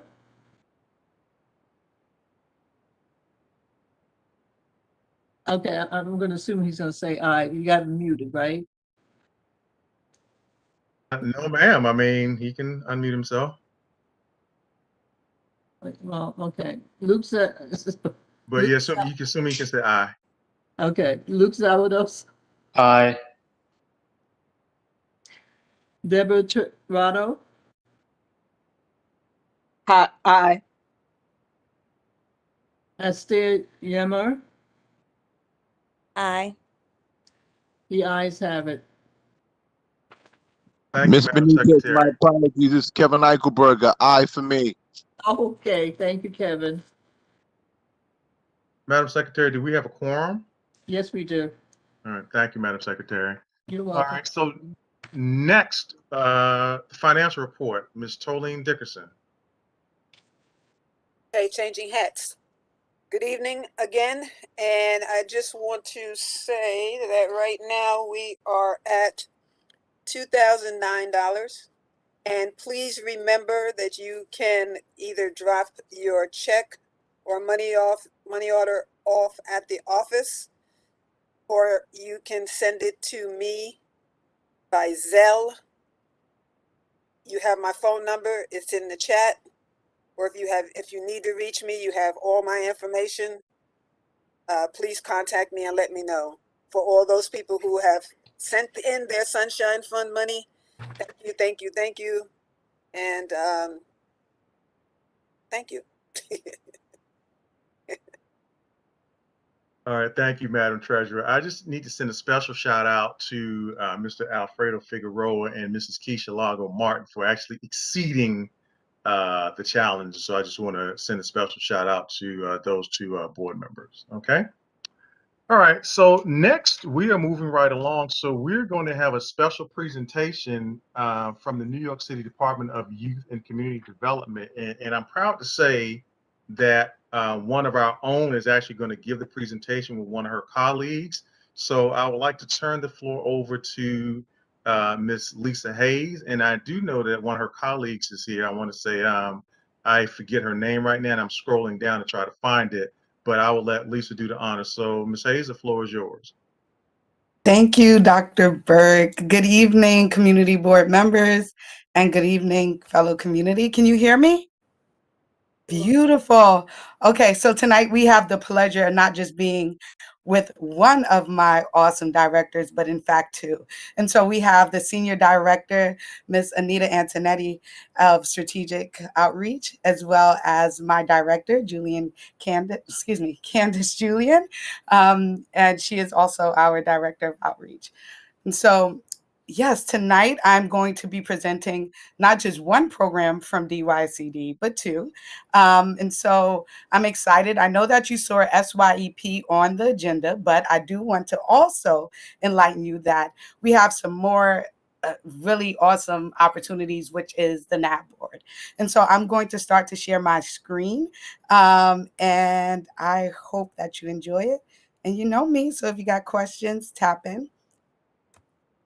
Let's see, share screen, application, okay, window, share. All right, let's get the slideshow started. Okay, so can you all hear me? Can one person unmute for me? Dr. Bird, can you see this? Yes, we can see it. Beautiful. Okay, so this is the Department of Youth and Community Development, and I am Lisa T. Hayes. As you know, I do sit on the community board, but today I'm here as the Neighborhood Advisory Board liaison, and so I'm looking forward to presenting. So the why, the mission behind DYCD is for us to invest in a network of community-based organizations and programs to alleviate the effects of poverty and to provide opportunities for New Yorkers and communities to flourish. So hopefully you've been feeling some of that and you will even experience more of that after we complete this presentation. And so what is the vision for DYCD? It is to strive to improve the quality of life of New Yorkers by collaborating, again, with local organizations and investing in the talents and assets of our communities to help them develop, grow, and thrive. Much like the vision and mission of everybody here, right? So what is a NAB? So a NAB is the Neighborhood Advisory Board. The Neighborhood Advisory Board, much like a community board, but is specific to certain things, and I will get more into that, is a group of community members who identify community priorities and recommend programs in New York City called, in areas in New York City called the Neighborhood Development Area. And so I will show you also that map. So in short, the Neighborhood Advisory Board is a board that makes sure that we recommend good programs and make sure that you know the priorities in your community. So where did it all start? So in the beginning, in 1964, you might remember President Johnson, or you might have read about him like me, submits a plan for the war on poverty, right? And then Congress passes the Economic Opportunity Act that requires maximum feasible participation of community residents, and creation of the Community Action Program. And so maximum feasible participation, maximum feasible participation is this idea that we want everybody in the community to have a say in the things, in the services that they're receiving, as well as the resources, right? And so that's where that idea started. And then in 1981, the Community Service Block Grant Program was granted an obvious, beautifully large budget for the Budget Reconciliation Act, right? And so you'll see a little bit more about that money a little later on. And then in 1987, the overall operating document, the rules for governing the conduct of CSBG program, the Community Service Block Grant, for New York City was created, right? Because you need rules when you start talking about big money. And then lastly, the NAB bylaws, along with the NABs, were created in 1996 to make sure that we had maximum feasible participation. So a little bit more about the Neighborhood Advisory Board. So some of these beautiful people that you see here are my colleagues, and then others are NAB members, community residents such as yourself. And so hopefully maybe we'll see a picture with one of you up there. I'm not in there, but I do make a cameo, so no worries. So what are NABs? NABs are a part of a national initiative called Community Action. So that's something to think about. To be a part of a NAB is to be a part not only of a city action agency, but a national one. DYCD, this agency, is designated as the Community Action Agency for New York City. As such, it is responsible for donating all the funds, right, under the Federal Community Service Block Grant. And then why does this matter, Lisa? Well, it matters because NAB, again, were established to make sure that the people in the neighborhood could have a right in their decisions on programming and services to help alleviate poverty. And so we often know that we have really big ideas that people want to come in and we want to help ourselves and people want to help us, but sometimes they're not always clear about what it is the needs. And so the community doesn't always get what they need, and this is a way to make sure that it does. Okay, so the funding. So you'll see here at the top, and so this was in 2019 for clarity. So the U.S. Department of Health and Human Services, who administer the larger community service block grant in the federal level, gave about $700 million and some change, right? And then that was later split to the Department of State, the Division of Community Services, which has 56 community action agencies and serving 62 counties in New York State. And so when it got there, they gave them 61 million. But New York City is so awesome, so special. And in all honesty, we have such a great need, right? The Department of Youth and Community Development was then given $32 million in 2019 and some change to distribute not only to the Neighborhood Advisory Board areas, but also to New York City at large for the needed areas program. So you're here, right? That's you right here. Oh. So next, how is the NAB structured, right? The Neighborhood Advisory Board is structured in a couple different ways. So first, you should know that New York City is currently divided into 41 neighborhood development areas, each with a NAB to represent the community. So they're not the same as community boards, and the numbers are not the same, but they do sometimes mirror each other. Each NAB consists of up to 12 people representing low-income area residents of the NDA. And so you happen to fall. I live in this area as well, so we happen to fall together to be able to have a NAB, which is awesome in one sense. So 6 members are nominated by DYCD, and 6 are nominated by elected public officials representing the NDA. And so at the top here, you'll see this is our unit. And then down here, you'll see there's 41 boards. So Brooklyn has Okay, 16. Lisa, I hate to interrupt you, but Yeah. your slides aren't moving. No. Yeah, I mean, I just thought it was just me, but your slides aren't moving. Now they are. Uh-oh. Where are you now? Well, now it says CSBG funding flowchart, but you've been stuck on the slide after that. Actually, not that one, but 2 slides after that, where it seems like NAB, something where it's a circular, like a planetary system. Oh, So now wow. you've been stuck You on guys that are for the ahead of past me couple of then. minutes. Well, I Okay. mean, that's where you started. No, it didn't. I'm not sure why is it doing that. So I'm going to stop and refresh and see if we can get this started again. And I will speed it right through. How I'm doing on time. I know I have 10 minutes. You have about maybe 5 minutes left. Perfect. That's all I need. Let me start Can you again. do full screen? It's a bit small. Yeah, I've been it's full on my end, so it's very odd. But what I can say is that I will send this presentation out after, so I hope you get it. I know you will get it if you don't get to see it, excuse me, because we know Ursula gets the stuff out.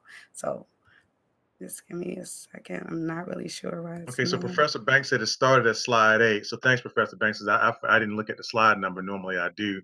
So yeah. Okay. Well, I'm not sure why it's not showing, but what I will say, honestly, if it's okay, I'll just present via my face. How about that? And I will send you all the slides because unless Candace, are you able to share? Beautiful. Awesome. Is it moving? It is moving. Okay, Candace. Beautiful. Mm-hmm. Okay. So I know you all heard me say that, and you heard me go through um, the timeline. So there's the timeline that I was talking about. And then next is that beautiful picture that I hope some of you will be in.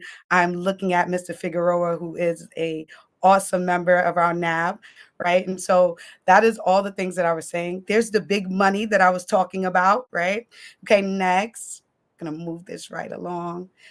Okay, so this is what I was also talking about. What is important here that I would like to just let you all know is that currently, which you should be really proud of, all of the 6 slots as far as DYCD, meaning that community members are filled and they are doing the hard work.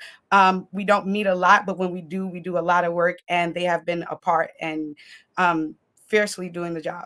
What I will say is currently the EPO slots are very, very empty, right? And so the way that works is that the elected public official can nominate you, and then we would accept you happily. And so the people who have spots on the DYCD board are Assembly Member Carl E. Hasty, Borough President Vanessa L. Gibson, Congress Member, let's see, and Council Member Kevin Riley. Council Member Kevin Riley has 2 seats, and New York State Senator Jamal Bailey has 1 as well. So we need them to fill the seats. I will be sending a nice little notice to you all, but we wanted you to know that. Okay, next, Candace, please. Okay, this is the slide you've been seeing, so perfect. The NAB members, right? What do you do? What's this all about? So one, you administer a community needs assessment. I know this board is serious about community needs assessment, and so it's something that you may be interested in tapping into as well, right? So the community needs assessment, and there's another slide about that, so I'm not going to elaborate. I'm going to go quick. The next one is they allocate funds for the needs in their community. So after the community needs assessment is took and we understand what the priorities are, the NAB members come together to allocate the funds to say what they believe are the top priorities. Thereafter, now this is over a span of 3 years. I want to be quite transparent. But then after the DYCD puts out an RP, right, a request proposals, and community members, which much like participatory budgeting in other offices, we were probably like the grandmother and grandfather, as Anita would say, to participatory budgeting. And the community members read the proposals, approve them, and then if they like them, and everybody, they get the money, right? They get a ton of funding for the next 3 years.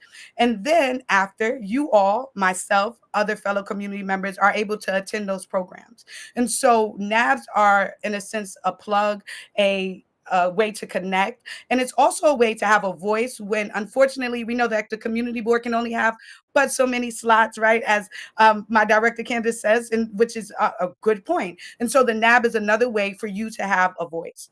Okay, next, please, Candace. 2 minutes, Lisa. I'm going fast. I got you. I'm about to sound like I'm selling something right now. Okay, so what is the CNA? The CNA is a community needs assessment in which stakeholders, all right, y'all can read this. I'm going to tell you what it is. It is a citywide survey, right, in which we go around and see what it is that the city needs the most. And we ask community members, and it is important because it's not like, it's very direct, and we want to know the truth, and we are able to take these and utilize the information not only for the RFP possibly, but also for other agencies to know what New York City needs, right? Okay, next, Candace.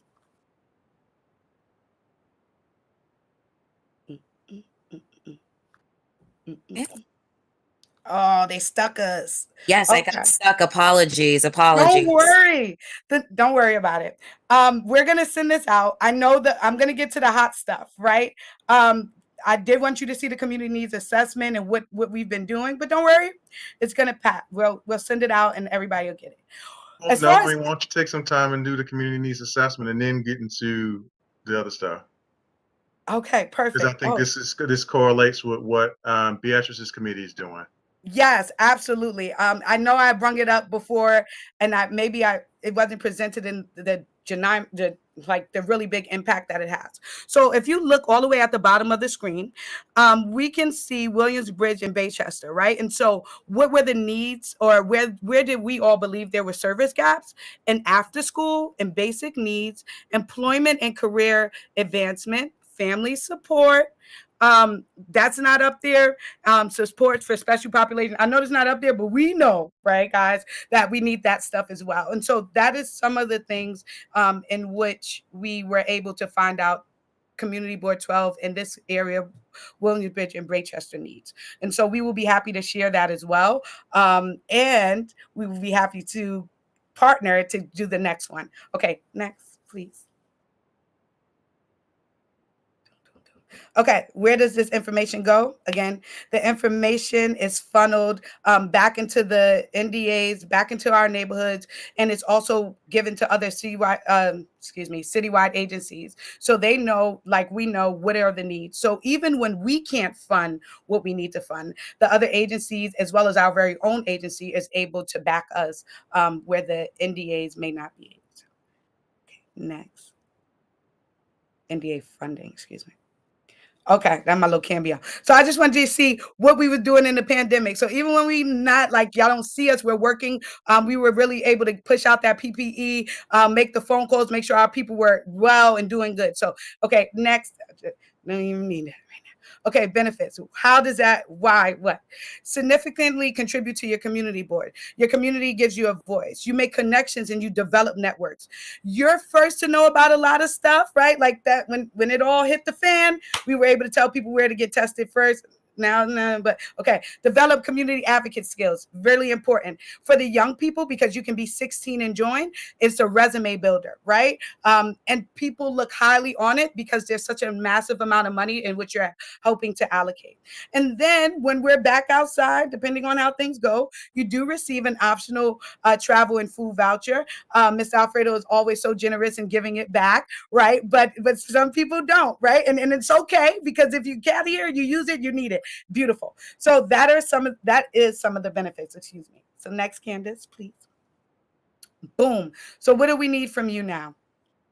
Tell people about the NAP. As we don't really have any spots for DYCD, talk to your elected officials that I named if you're interested and have them appoint you.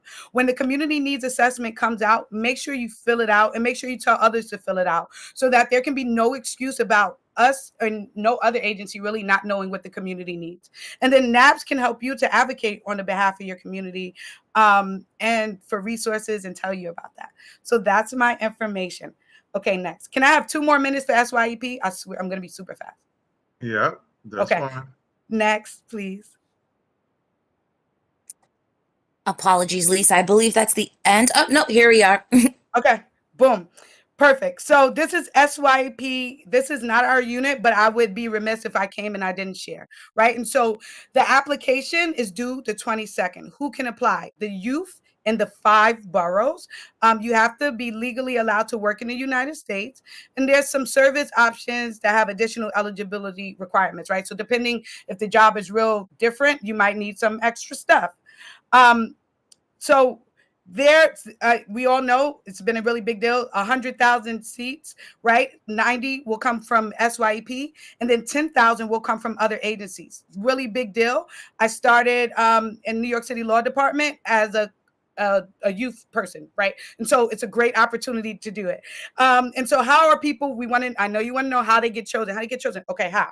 The director, they can be directly recruited or for the most part is through a lottery, right? And so DYCD conducts this massive lottery. It doesn't just happen once, it happens more than once to make sure we're not missing anybody. So that's the first part. It's a really huge idea. That's the number. We'll send this information out, but always go to nyc.gov/SYEP and you can find out. Now, yep, one more, Candace. Thank you so much. The next one is for our non-for-profits, right? I heard a lot of new non-for-profits out there, a lot of community agencies. So we want more jobs for our youth. You get to give it to them. If you are a non-for-profit, if you are a big agency or a small hospital, whatever you are, if you are a business, then you possibly could be able to give students and youth a place to work. And so this is also a big part of the SYEP program this year. So please, as a new nonprofit, try. It's a great way for them to learn skills as well as for your agency to get help. Or your business to get help, non-for-profit. So that is it. That is all. My throat is dry. I appreciate y'all. And I thank you. And I pray that this information gets into the right hands and you all come and even join. And it's public, and the meetings are public as well. Thank you, guys. So thank you so much, Ms. Mr. Hayes, and to Chairman, Ms. can- Julian and to all of your colleagues. And so I see I'm going to take one question. And I see Mr. Hall has Wait, his hand up. Oh, Dr. I'm sorry. Burke? I'm sorry. I see your director has a hand up. I'm sorry. Yes. My senior director. Good evening, everyone. I'm Anita Antonetti. I just wanted to add to what Lisa said. It's not only for nonprofits can hire the SYP. Profits, businesses can also hire. And the good thing about the SYP is that it's no cost to the businesses or the nonprofits. The city pays the youth. So anybody can apply to be a work site, any business. And I think this is fantastic. And again, so I saw this at the borough board meeting last week, George and I did. And that's why I wanted you guys to come in, because the deadline to apply, especially for the SYEP program, is when? Yes, April 22nd. April 22nd. So for those of you that have youth that are out here that are looking for summer jobs, this is the opportunity. So today is March 24th.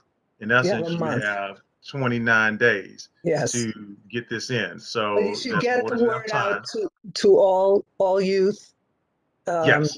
14 to 24, because The demand is what caused the mayor to add additional slots. We had 150,000 applications last year, and only 75 could be filled. So if the demand is there, we may be able to get additional funding, maybe. Well, okay, so that is fantastic. And so, like I said, I'm going to take one question because we got a lot of stuff that we have to get to still. So, Mr. Hall, you had your hand up. Yes. Take a deep breath, Lisa Hayes. As a former chair for the Neighborhood Advisory Board, I got two questions for you. Number one. Mr. Hall, it's kind of hard to hear you. Can you speak up, please, sir? As a former NAB chair, I have two questions for Lisa Hayes. Number one, all right, do you still have you have a very complex way of finding out the needs of each community? Mr. Hall, okay, Mr. Hall. Is it me or is it? Am I the only one having a hard time hearing him? No, so it's everybody. No So one. Mr. Hall, it's you. We cannot hear him. Can you hear me now? Yeah, I know you was a former president. Hey, now listen. Yeah. What I want to know is, do you still have that complex formula in finding out the needs of the community? That's number one. And number two, I would like for you to state the three most prevalent needs of Community Board 12. Yes, sir. So I will take the second question. I don't believe because I'm not even going to touch the first about if it's still complex. I don't believe it is, but I will let my senior director speak to that. I can give you the top three needs. And this is from 2019, right? So we're going to administer another one in 2022. But the top three needs were first, basic needs, second, after school, and then third, employment and career advancement. Okay. Thank you very much. And say hello to Susan Patterson for me. I sure will. Anita, is it Thank complex? you, Mr. Hall. Is it complex? No, we just count up how many votes for whichever service people want, and the ones with the highest number move to the top. So those were the first top three, but those weren't the only ones. So we keep track of all of the needs of the community. And as Lisa was saying, we do share this information with other city agencies and sometimes with the state and the federal government as well. So it's possible the more surveys we can collect, the more precise the needs of the top needs of the community are. Okay. Thank you. Well, make sure that you keep up with the presidents of those housing developments in your area. Gotcha. Mr. Hall, it's kind of hard to hear you, but let me say this. Since Tolene, you had your hand up, since you're the chair of the youth committee, you're the last question. Let me just say this. What I invite you ladies to do is to contact Miss Beatrice Cornell, because pretty much what you're saying in 2019, the community needs are is exactly what her committee just came up with in the most recent survey. I mean, it's the exact same thing. So I invite you to reach out to Miss Beatrice Cornell and just go from there. So, Tolene, you got the last question, and then because we have a lot of stuff to get to on committees. It's not a question, it's just a statement. Thank you. Okay. Thank you, Lisa. Just to say I've worked with SYEP over the past 30 years with the Police Athletic League, and I appreciate you. And just to let you know, I extended that application to the parent liaisons through the United Federation of Teachers and also to the parent coordinators throughout the teachers throughout the Bronx. Okay, so I got y'all. You're and the best. And I got our kids. And let me say this too, because I did get the information last night. I'm just getting getting to my emails today. I had something to do, but I will get this out to the board members as well. What you sent me, Ms. Julianne, I will get that out to board members. And like I said, and I will get that out to our elected officials. And that's why I asked the representatives to stay on, because pretty much based on what I saw, their spots were the only ones that were unfilled. And so, I said before, so the electeds that were here, they could see that hopefully they can fill their spots, and the other ones, then hopefully we can reach out to them so that we can get some appointees. So to that end, I need to move forward. So ladies, thank you so much for your presentation. Community members, board members, if you have anybody that needs to apply for the Summer Youth Employment Program, applications are due April the 22nd. If anybody else has any questions, I'm going to invite you to put it in the chat, and I'm going to ask the ladies to monitor the chat for any other questions, okay? All right, so moving on to committee reports and recommendations. So first up is, it should be housing, but it's under land use. So I said land use housing because it's technically a housing issue, but one under land use. So Mr. Stricker, you're up.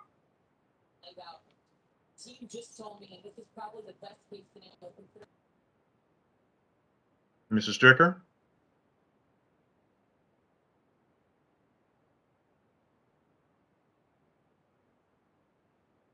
Mrs. Stricker.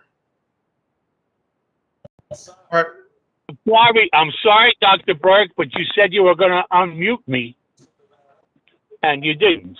Okay, okay, Mr. Stricker. So it's up to you. Let's roll.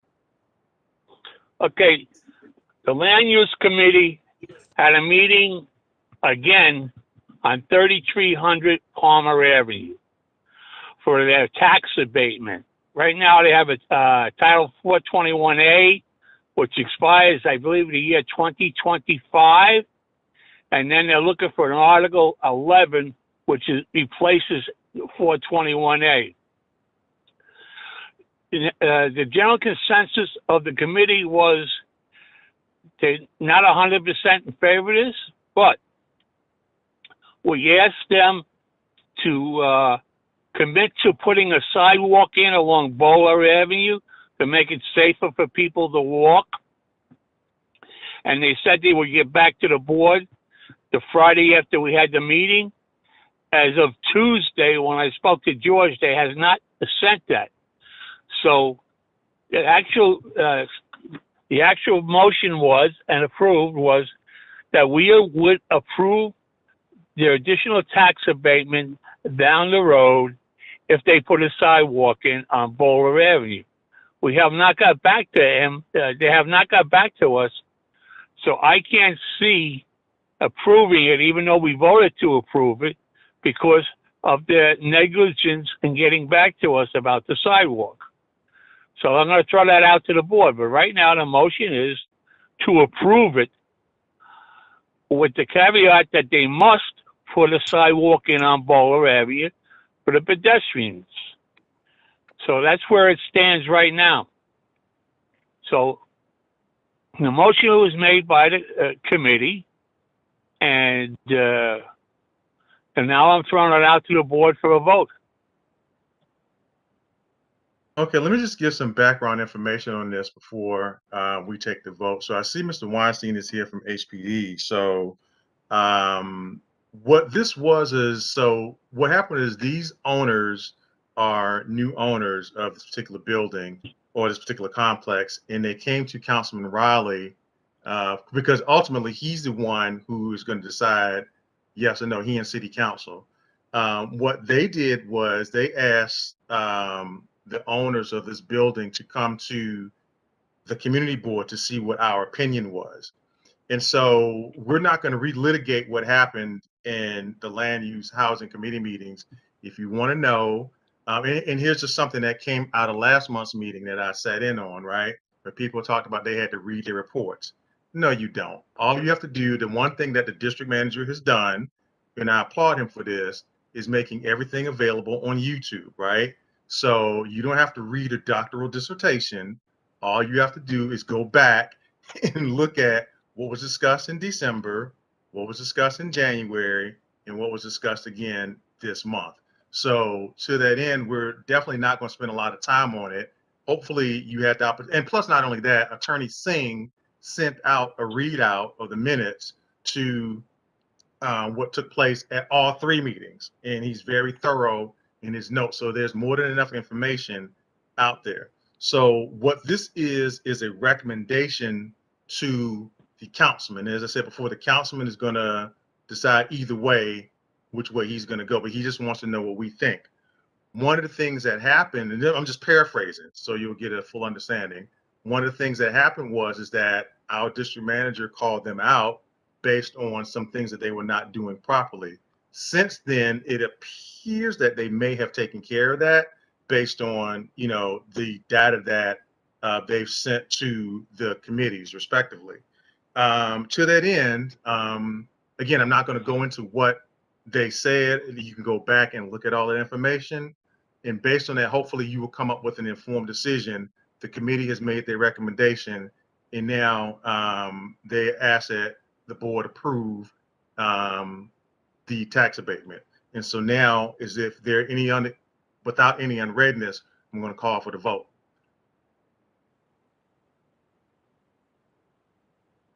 Okay, hearing none, Madam Secretary. Thank you, Dr. Berg. Judith Benitez, aye. Wait, I'm sorry. What was the resolution? Was it in favor or in opposition? The resolution was in favor if they built a sidewalk on Bowler Avenue. Okay, thanks. Can I continue? Yes, Judith. Thank you. Sydney Blair. Denise Bond. Aye. Ivan Torres. Carla Basati. Aye. Michelle Brumfield. Abstain. Marlene Brown. Abstain. Victor Brown. Aye. Deacon Brown. Aye. Norbert Bryan. Sadie Campbell.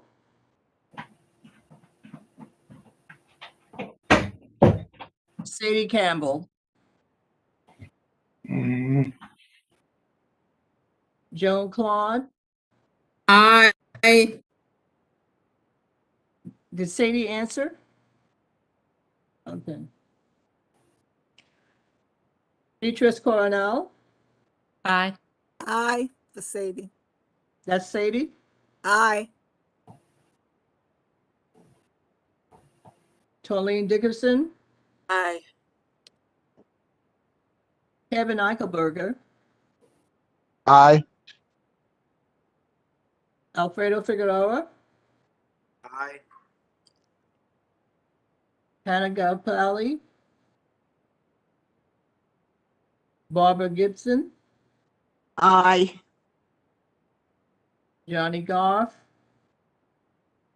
Robert Hall. Abstain. Lisa Hayes. Abstain.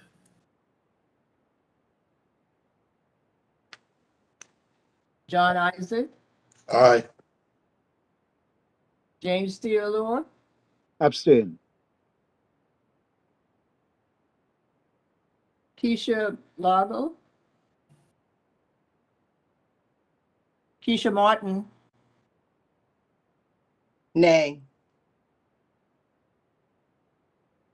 Afalas. Carl Lenzano. Abstain. Duran Manzet.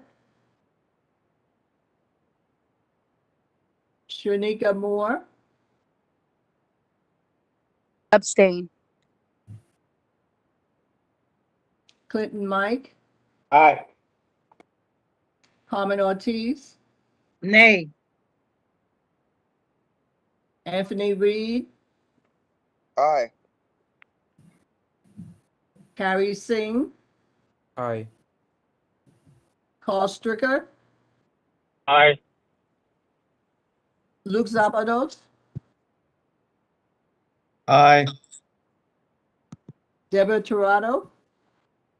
Abstain. Esther Yema, Abstain. Dr. Burke, No. give me a couple of seconds. Yes, ma'am. Thank you. So do you want me to move on to the Parks Committee while you're tallying it up, Ms. Benitez? Yes. Okay. Please. Thank So you. while Ms. Benitez is tallying that up, Mrs. Bond? Yes, good evening all. There were two recommendations that came before the Parks Committee. Um, two letters of support rather. One for the Woodlawn Playground reconstruction project, which is in the design phase. And they wanted the letter of support from Community Board 12. In the committee meeting, we voted in favor of that. And this took place going back to the January meeting. So if we could have a vote on that to once again give them the letter of support in reference to the Woodlawn Playground reconstruction. Okay, so you're calling for a letter of support. So you are calling for us to accept your report and a letter of support for the Woodlawn Playground, you said, right? I thought that, Correct. Okay, we took a vote on that already. So do we need to take But they another? never received the letter of support, Dr. Burke, so that's why it's being brought up again. Because Okay. if in the March meeting, it was discussed that they never received the letter of support. So we just wanted to make sure to have it on the record and have the vote for it so that they could get the letter of support. Okay, so I'm going to call for a motion of unanimous consent because I think we've also, so can you put that forth, Mrs. Bond? A motion of unanimous consent that we just vote for that? Okay. Because as I said, Can I think ma'am? I'm sorry. Go ahead. What you were saying No, I was something just saying, else. can you put forward a motion of unanimous consent that we vote for a letter of support without objection? Right. I'm asking for the board to have a vote of unanimous consent on the Woodlawn Playground reconstruction without any dissent. Okay, so we have a motion without, are there any other objections? No objections? So ordered. So that motion passes. So next one, Mrs. Bond?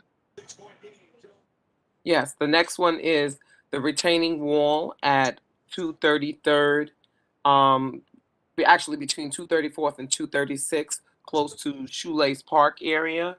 That reconstruction of that retaining wall, which they was a presentation from Parks that they did, and the wall definitely needed to be has to be taken care of, and we voted in committee to give them a letter of support for that reconstruction. Okay. So go ahead. So you want a motion of unanimous consent because I think everybody saw that well, most people saw that presentation that was there, and if they weren't, then they could also go to your. So there is some unreadiness before we call for the vote. So I see why Okay. Alfredo has his hand up. So let me Alfredo? recognize him. Hi, Ms. Bond. I just want to just to Okay, hang on for a second before you ask your question, Alfredo. 36. Board members. Hang on, Alfredo. Hang on. Board members, some of you have your mics open. Okay, so Alfredo's trying to ask a question, so I'm going to ask that you please not be rude. Okay, please mute yourself so that Alfredo can ask the question to Mrs. Bond and everybody can hear. Thank you, Alfredo. Alfredo. Sorry, it's between the war in question is between 236 and 234 and Bronx Boulevard. It's the wall the I-87. As soon as you get off the I-87 by the gas station, by the car wash. It's right off of, my understanding is right off of the Bronx River Parkway. Yes, correct. No, because you Okay. mentioned Shoelace Park. That's on the other Oh, side. sorry. My mistake. I just wanted to clarify that. So thank you. Sorry, my mistake. My mistake. Totally. But it is you're correct. It is Bronx River Parkway, and it's a little bit late in the day for me. Bronx River Parkway, the retaining wall there between 234th and 236th Street. Okay, so that none of us are perfect. So Alfredo, thank you, Mrs. Bond, thank you. So Ms. Benitez, so before we call for that vote, I'm going to call for a motion of unanimous consent for that. Can you read out the tally, Mrs. Benitez, for the land use housing vote? The ayes have it. What was the final count? 18 versus, including noes and the abstentions, it would be 12. So the noes and abstention of made 12. Okay. So board members again, so we just approved a tax break. Think about that. Okay. But like I said, Mr. Weinstein, do you have any, since you're here, do you have any comments that you would like to offer before we move on to our next vote, or are you just here to observe? No, only that, again, this is not a very unusual situation, and the developers, the management, are seeking to extend their tax break, but that also extends keeping the protection for the tenants, and there will be work done. And we're fine with, asking them to be responsive to the community in terms of doing something about the rest of the back there, not only cleaning it up, but then putting in a long solution. We're fine with that. Okay. In fact, I would ask Well, just again, George, I'm George, when sorry. you can, George, just just give me exact wording. Well, I mean, I just wanted you to comment, since you were here, and I didn't want to, because as I said, I don't dislike you, that. I just wanted you to, we may not agree on everything, but since you were here, I just wanted you to, chime in right quick. And so since you did, I really appreciate it. So thank you. Okay. Okay. Not a problem. Okay. So for the park, so Mrs. Bond has just asked for a motion of unanimous consent, I think. Wait, I didn't get to ask it yet because we were answering. Okay. My apologies. Yeah, no Okay. worries. I was answering Alfredo's question, clarifying question. Okay. Okay. That's okay. And so at this point, can I have the vote of unanimous consent with no dissent for the letter of support for the retaining wall?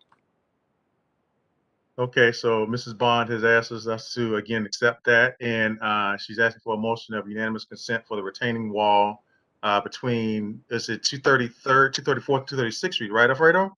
Okay, and please go 234, back. 236 Bronx River Parkway. Yes, in Bronx River Parkway. Okay, so are there any objections to this motion? No objections. So ordered. So the letter of support for both motions passed. So we need to make certain that we get that out. So thank you so much, Mrs. Bond, for your work on that. Yeah, thank you. Can I give a point of information? Can I give a point of information, please, Dr. Burke? They already started to work over there. Of course, I can hear it overnight because they work from 11 p to 6 a. Okay. Thank you, Mr. Stricker. All right. Our next committee recommendation is coming from Ms. Benitez, who is the chairperson of the Economic Development and Business Services Committee. Ms. Benitez? Thank you, Dr. Burke. Tonight, we only have one group that's coming up for a renewal of their license this time around. The name of the group is the Wembley Athletic Club, located at 55 East 239th Street. This club it's a private club, members only. It has been in the community for many years. It's a not-for-profit group. And as I said, it's for members only. We've had no complaints about this group. They seem to be they are outgoing to the community. They give Christmas party for the children. They do back to school drives. So they seem to be pretty fairly decent type of people. So what I'm recommending from the board is that we approve the renewal license of the Wembley Athletic Club Incorporated.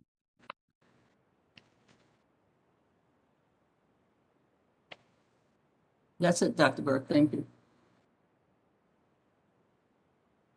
You're welcome, and I just realized I was muted. So we have a recommendation on the floor from the Economic Development Committee to approve the renewal. So I'm going to try to make this quick again. So I know where Mr. Victor Brown always votes, and I know where I always vote. So for everybody else, you know, I know some of you abstain, some of you vote aye. So I'm going to have Ms. Benitez do a roll call vote. Mr. Victor Brown, you can almost pencil in as a no, and the same for me. Everybody else, you can vote your conscience. Okay. Judith Benitez, aye. Sidney Blair. Denise Bond. Aye. Ivan Boris. Carla Basati. Aye. Michelle Brumfield. Aye. Marlene Brown. Aye. Victor Brown, we know. I don't even have to say it. I'll say Deacon Brown. Aye. Norbert Bryan. Sadie Campbell. Aye.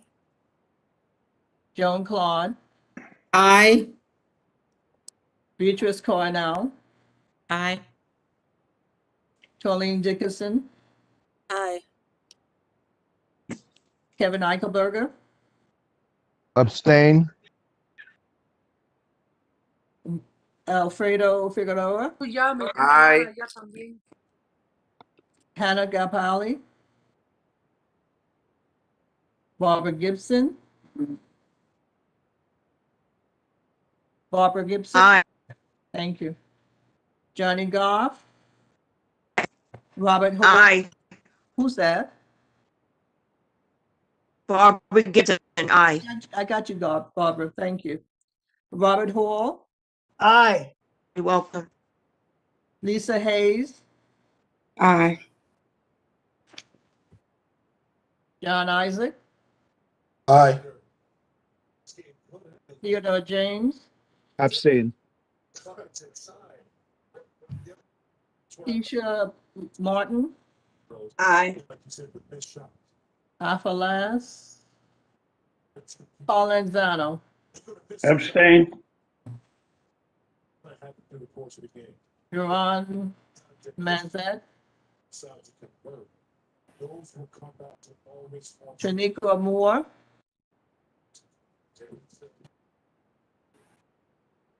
Thank you, Shanika. Clinton Mike. Abstain. Carmen Ortiz. Aye. Aye. Got you. Anthony Reed. Aye. Harry Singh. Aye. Carl Stricker. Aye. Luke Zabados. Aye. Deborah Torado. Aye. Esther Yema. Aye. Dr. Bird. You know where I'm at, Ms. Benitez. I always vote no. I know. I Yeah. got you. So that's so that's it. So, but it sounds like the ayes have it. So the motion passes. Okay. So let's wrap this meeting up by old business and new business. So let me just give an update on the master plan. We haven't started it yet because it seems like we're still constantly getting good information, but I'm going to be reaching out to, I've already reached out initially to some of the organizations, so I'm going to be following up probably to get started sometime during the summer months. So that's just a quick update on that. And so I will let the board know what we're going to do because we're going to need board members to help with that, as well as community partners. The good news is that clearly we do good things here at Community Board 12. And the reason I say that is because other organizations have already copied our idea. So we birthed the idea in November of last year. And since then, we've had 2 organizations that are within our community board copy the idea for their organization. So clearly we're doing great things here at Community Board 12. So I'd like to thank each and every one of you for your efforts. Next, I'm going to turn this over to Mrs. Keisha Lago Martin on the newsletter. So Mrs. Martin, the floor is yours. Are you able to share that? Let me see. You want me to share it? Well, you can share it. If you can share it, that would be great. Okay, you want me to share it? All right, let's see here. All right, so let me All go right. So to while you're share. looking for it, good evening, everyone. This is the second iteration of this newsletter. So you'll remember, a few months back, Sydney and I initially introduced this to the board, and took your feedback, and from that feedback came this second iteration of the newsletter. The information that you'll see on the top is just general information about community boards, that we pulled from the Bronx Borough President's website, upcoming meeting dates, and then the monthly committee meeting dates.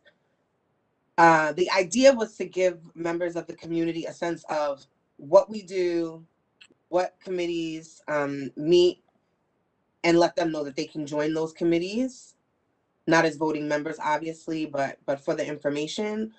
That information that's at the top, once we've sent the newsletter out a number of times, will move to the bottom, because really what the community is going to want to know about is the work that we're doing. So you'll remember earlier today, Mr. Moses was on the call and he was saying that, he's been to meetings and things have come up and there's never been any follow-up.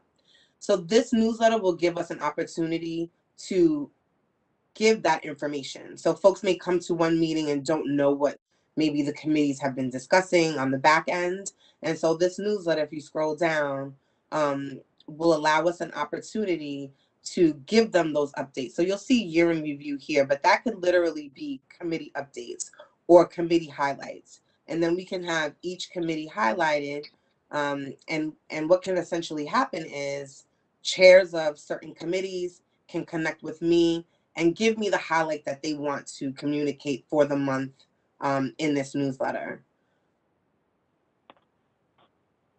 So these are some things that we had discussed, over the course of the past year in the community, on the community board, which is why it says year in review, because our thoughts were initially to send this out like at the end of 2021. So it was going to be a year in review of all the things that we had discussed in the community board, or not all of them, but the highlights, the things that we felt were important.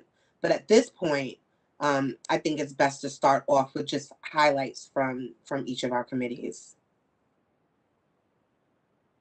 What I can do is share this with Ursula to share with the greater community, all of you, obviously. And maybe you all can give me feedback there. I don't want to take up too much time, but just want you to know that your feedback was heard, and this is what came of it. So let me just say this, Mrs. Martin. So I'm putting this up. So this idea actually came to me from one of our community members. So, the one thing that I always do, and most of us do, is we go out into the community and we listen to our constituents. And, one of several people mentioned this idea to me, and I know that, Alfredo and Lucy came up with something about a business resource guide, which, that's something, we can highlight a business or two in here. But in listening to, that particular member, in that way, it was an idea that was pitched to, Mrs. Martin, and she and Ms. Blair gladly, took it on, when they, had the time. And so I just wanted to, first of all, thank them publicly for their work, because I mean, like I said, it's fantastic, what they've done, because I think that we have done a lot of work, and some people in the community know about it and others don't, and I think we need to, toot our own horn. And so that's what this labor of love is from Mrs. Martin. So I'm going to stop sharing my screen, and I'm going to take, if anybody has two questions for Mrs. Martin, and then we're going to get on to the last part of the meeting and then adjourn. So I have a question. This is Michelle Bromfield. Hi. So a newsletter is Okay, really before we excellent. begin, too many of you have your mics open, which is problematic, all right, and it's problematic. So I'm going to ask if you have a question, all right, that you raise your hand. I see Renee has her hand raised, and although Renee, can you put your question in the chat and I'll pose it to Keisha, please, Renee? If you could put your question in the chat for me, I'd appreciate it. Please, Renee. Thank you. Ms. Bromfield. Okay, thank you, Dr. Burke. I'm sorry I didn't raise my hand. I guess I was out of order, so I'm sorry about that. That's So I have a okay. question. So newsletters are great. I just wanted to know if I'm correct. Did you say at the end of the year would be when the newsletter would come out? Is that correct? No. So our plan is to send it monthly. So the goal would be for chairs of different committees to communicate with me what highlight it is that they would want in the newsletter. The initial one that we put together, the draft that you saw, was going to be a year in review. But that is basically the template. So the template will look similar to what you saw. And instead of year in review, it would be, committee updates. And then each committee would be listed. Some committees may not have anything for a month. I mean, I would expect that every committee would have something to report in the newsletter. So not their minutes, but just something that they're proud of, something that they may have been working on, something that they voted on. So truly a highlight. Something that the members of the community may have been fighting for and maybe have expressed the concern, like in the beginning, in our general session, in the beginning of our meetings. But they don't know that these things were discussed in committee. This is an opportunity for them to see, our work in action. So it would not be just once a year. The goal would be for it to be monthly. Okay, so Renee has put her question in the chat, and so thank you, Renee. So she says, thank you. Please also put it on YouTube and Facebook. So Renee, I'm assuming that you're talking about the newsletter that she suggests, Keisha, that we put it on YouTube and Facebook as well, and we can do that. So I think that is a great work. And right now, you're getting praise in the chat from board members, Keisha, so you can read that. But I'm sorry, just one more thing. Sure. The other thing too is, so if I don't hear from a particular chair, I likely won't reach out. I will likely seek your minutes. If you are taking minutes from each meeting, if those are posted and I don't hear from you, I can just refer to those and pull something from there. But ideally, I would love to hear, what it is that you'd like to see written. Well, Keisha, I'm glad that you mentioned that because we were building fantastic camaraderie, and unfortunately, we were derailed. But I think we're going to get back to that this summer. I have some ideas that I will, poise near the end, which actually takes us into new business, which I kind of sort of, I'm at pain when I see this under new business, and so I'm tempted to table it. But I'll just say this, board members. So. As you heard Ms. Alexis Ruiz say at the very beginning, our terms actually end next week, Thursday. So if you chose not to get, reapply, then your term ends. Or if you moved out of the area, your term ends. And so, the two names that are on the list for expulsion, what I'm hoping happens, even though we should probably do it, is that since the term ends, I'm hoping that we have at least alerted the borough president to what they should do, because in the first case, Ms. Last is someone who was a faithful member of this board until some things occurred. And again, I'm not going to go into details because I think we all know what it is. But all of a sudden, she lost interest. And I've reached out to her several times, and I know a number of you have as well. And pretty much, I begged her to let me know what was going on. If she didn't want to serve, not to, and she did not respond. So I'm going to just presume that she's now missed a year's worth of meetings. So I see Ursula has her hand up. So I can only presume, if I don't hear from you, that you don't want to serve. But Ursula has her hand up. Maybe she has some information that I don't. So Ursula. No, I just want to say that I sent the letter certified return receipt. It came back to me addressee unknown. Okay. Then maybe she's moved. So I'm going to and Mr. Manzanet, he did write to me and tell me that he no longer wanted to serve. However, I need to forward that to the BP's office, and so I'm just going to just send a note, and hopefully we don't have to vote on it, and just tell the borough president's office that they're no longer going to serve. Okay. As far as the health fair, job fair, that's something that we can table because I had some ideas that I want to present to you, but I want to table that till later. And so I'm going to get into the good and welfare and go from there. So for February, since I didn't chair the meeting, we missed our February birthdays. So Anthony Reed had a birthday last month. Tolene Dickerson had a birthday last month. Yeah. Yeah, you the birthday man, and Mrs. Claude had a birthday last month as well. So I want to acknowledge all of our February birthdays. And this month, I know that Denise Bond has a birthday this month. Kevin Eichelberger has a birthday this month. And we have a birthday today. So just to let you know, one of our board members on this call has a birthday today, and that board member is Ms. Shaniqua Moore. So Miss Moore has a birthday today. So happy birthday, Happy Shaniqua. birthday. Thank you, everyone. Thank you so We much. won't reveal your age because you're not supposed to Happy ask women her birthday. age Happy or anything birthday. like that. I'm And so 21 today, Dr. Burke. you're 21. Okay, well Yes.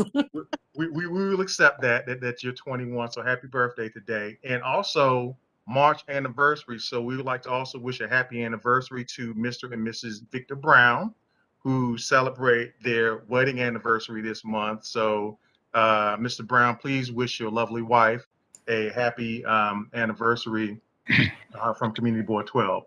So before we, I certainly will, and I want to mention that it is 62 years. wow, Good for Okay, you. that has been good. that's a long time, Mr. Brown. That's a long time. So thank you so much. So before we end, I would like to take this opportunity to thank Mr. Carl Lanzano and Miss Sydney Blair. So as I said before, just some of the work that they have done over the years, it is deeply appreciated. And I just want to publicly acknowledge them as I acknowledge all of you, because look, none of us are getting paid to do this, right? And we do this because it is a labor of love. And so the fact that each of you are here, as I said before, it is never about me, right? It is always about you. It's about we, and only together can we do this. Community board, chairs, constituents, and our elected officials as well, and NAB members and everybody else. So again, thank you so much for what you do. So do we have any announcements before I call for an adjournment to the meeting? May I say something, Mike? Oh, yes, you may, Mr. Lanzano. If I may. As you know, I've told the borough president that I'm not seeking reappointment, but I would like to acknowledge my appreciation to the people I've gotten to know over the last 10 years, if I may. It's been a great 10 years, and if I may, I'd like to mention them. Ursula. Ms. Lanzano, the floor is yours. Ursula,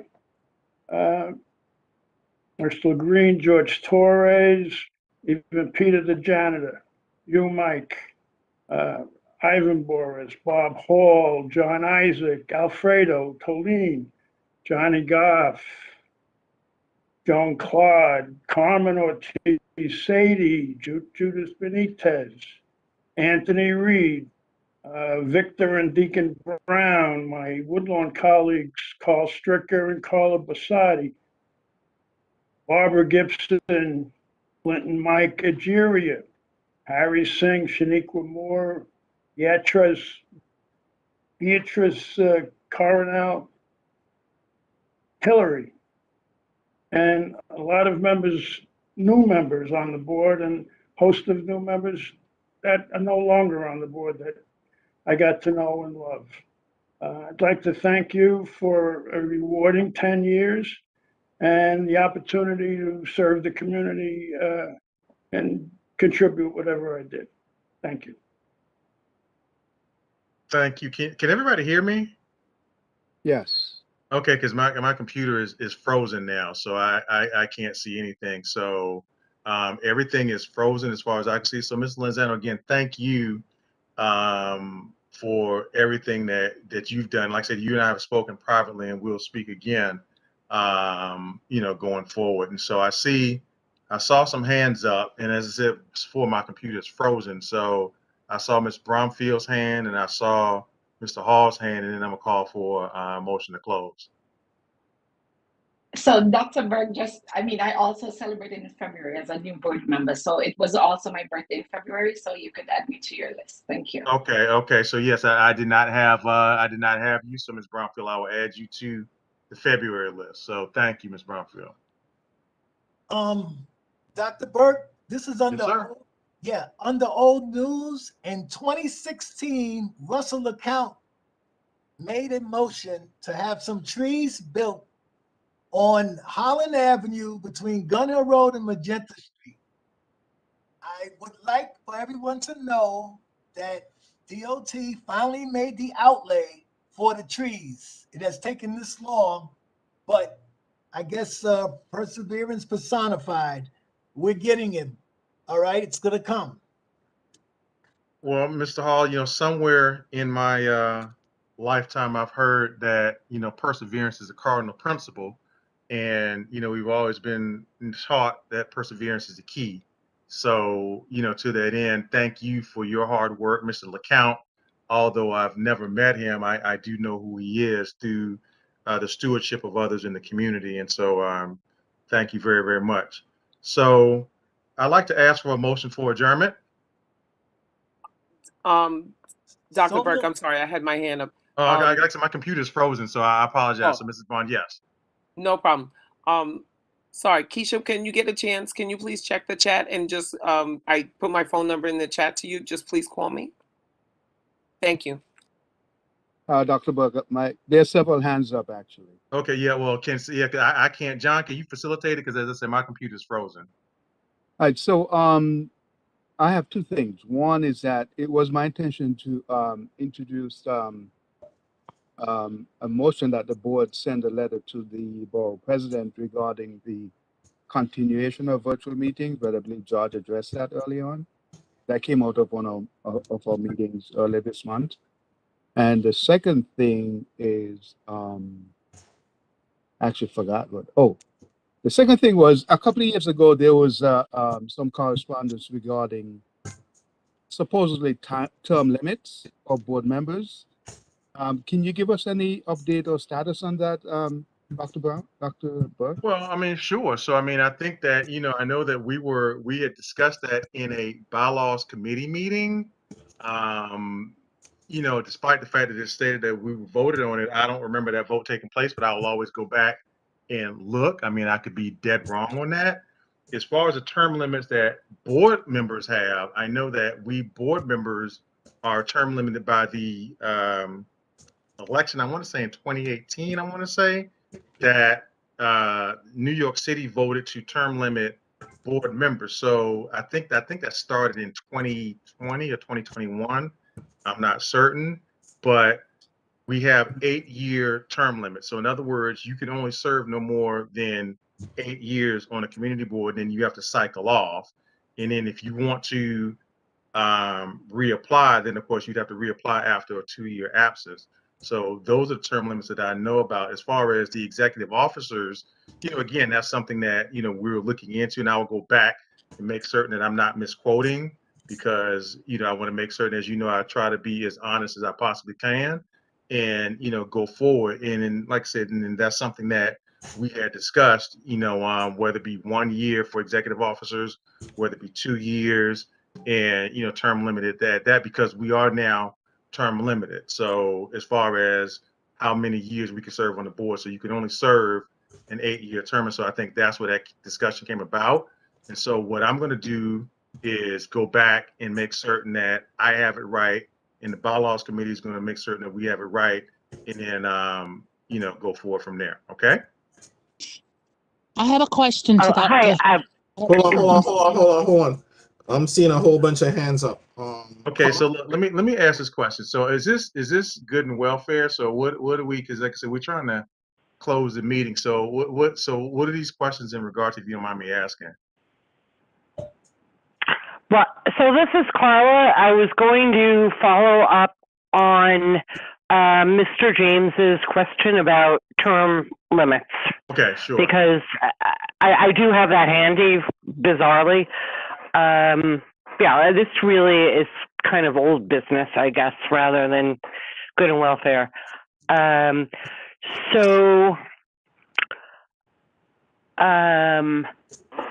Community board members originally allowed to serve unlimited 2-year terms are now limited to 4 2-year terms. The new term limits apply to board members appointed or reappointed on or after April 1st, 2019. So if you were appointed or reappointed for a term commencing April 1st, 2020, those members have 5 consecutive 2-year terms. So I just want people to realize that it's not 4 terms for everyone. It depends on when you were last reappointed, because the point of that is so that the entire board does not get replaced in the same year.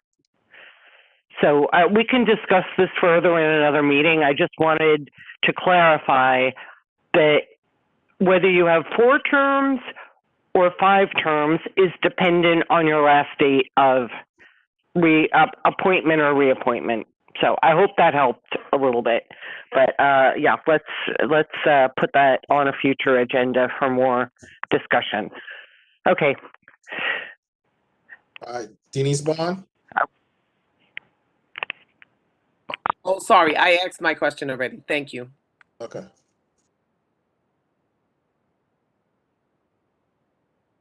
Michelle Bloomfield, you asked your question already? Yes, I did, John. I'm sorry if my hand is still up. I need to take it. That's all right.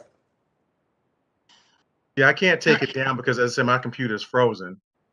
I presented a question to you in the chat. So I want to know. Who is this? Xiomara. Okay, so Xiomara, we're kind of sort of done with the public speaking part. So this is for board members. So I know it has to do with the if you post it in the chat, then I did. I put okay, it so in the we'll chat. take a look at it. We'll take a look at it. All right. Okay, so if we're done, then again, I'm going to ask for a motion for adjournment. So move. All right. Second. So the motion's been moved and properly seconded. Is there any further unreadness before we close the meeting?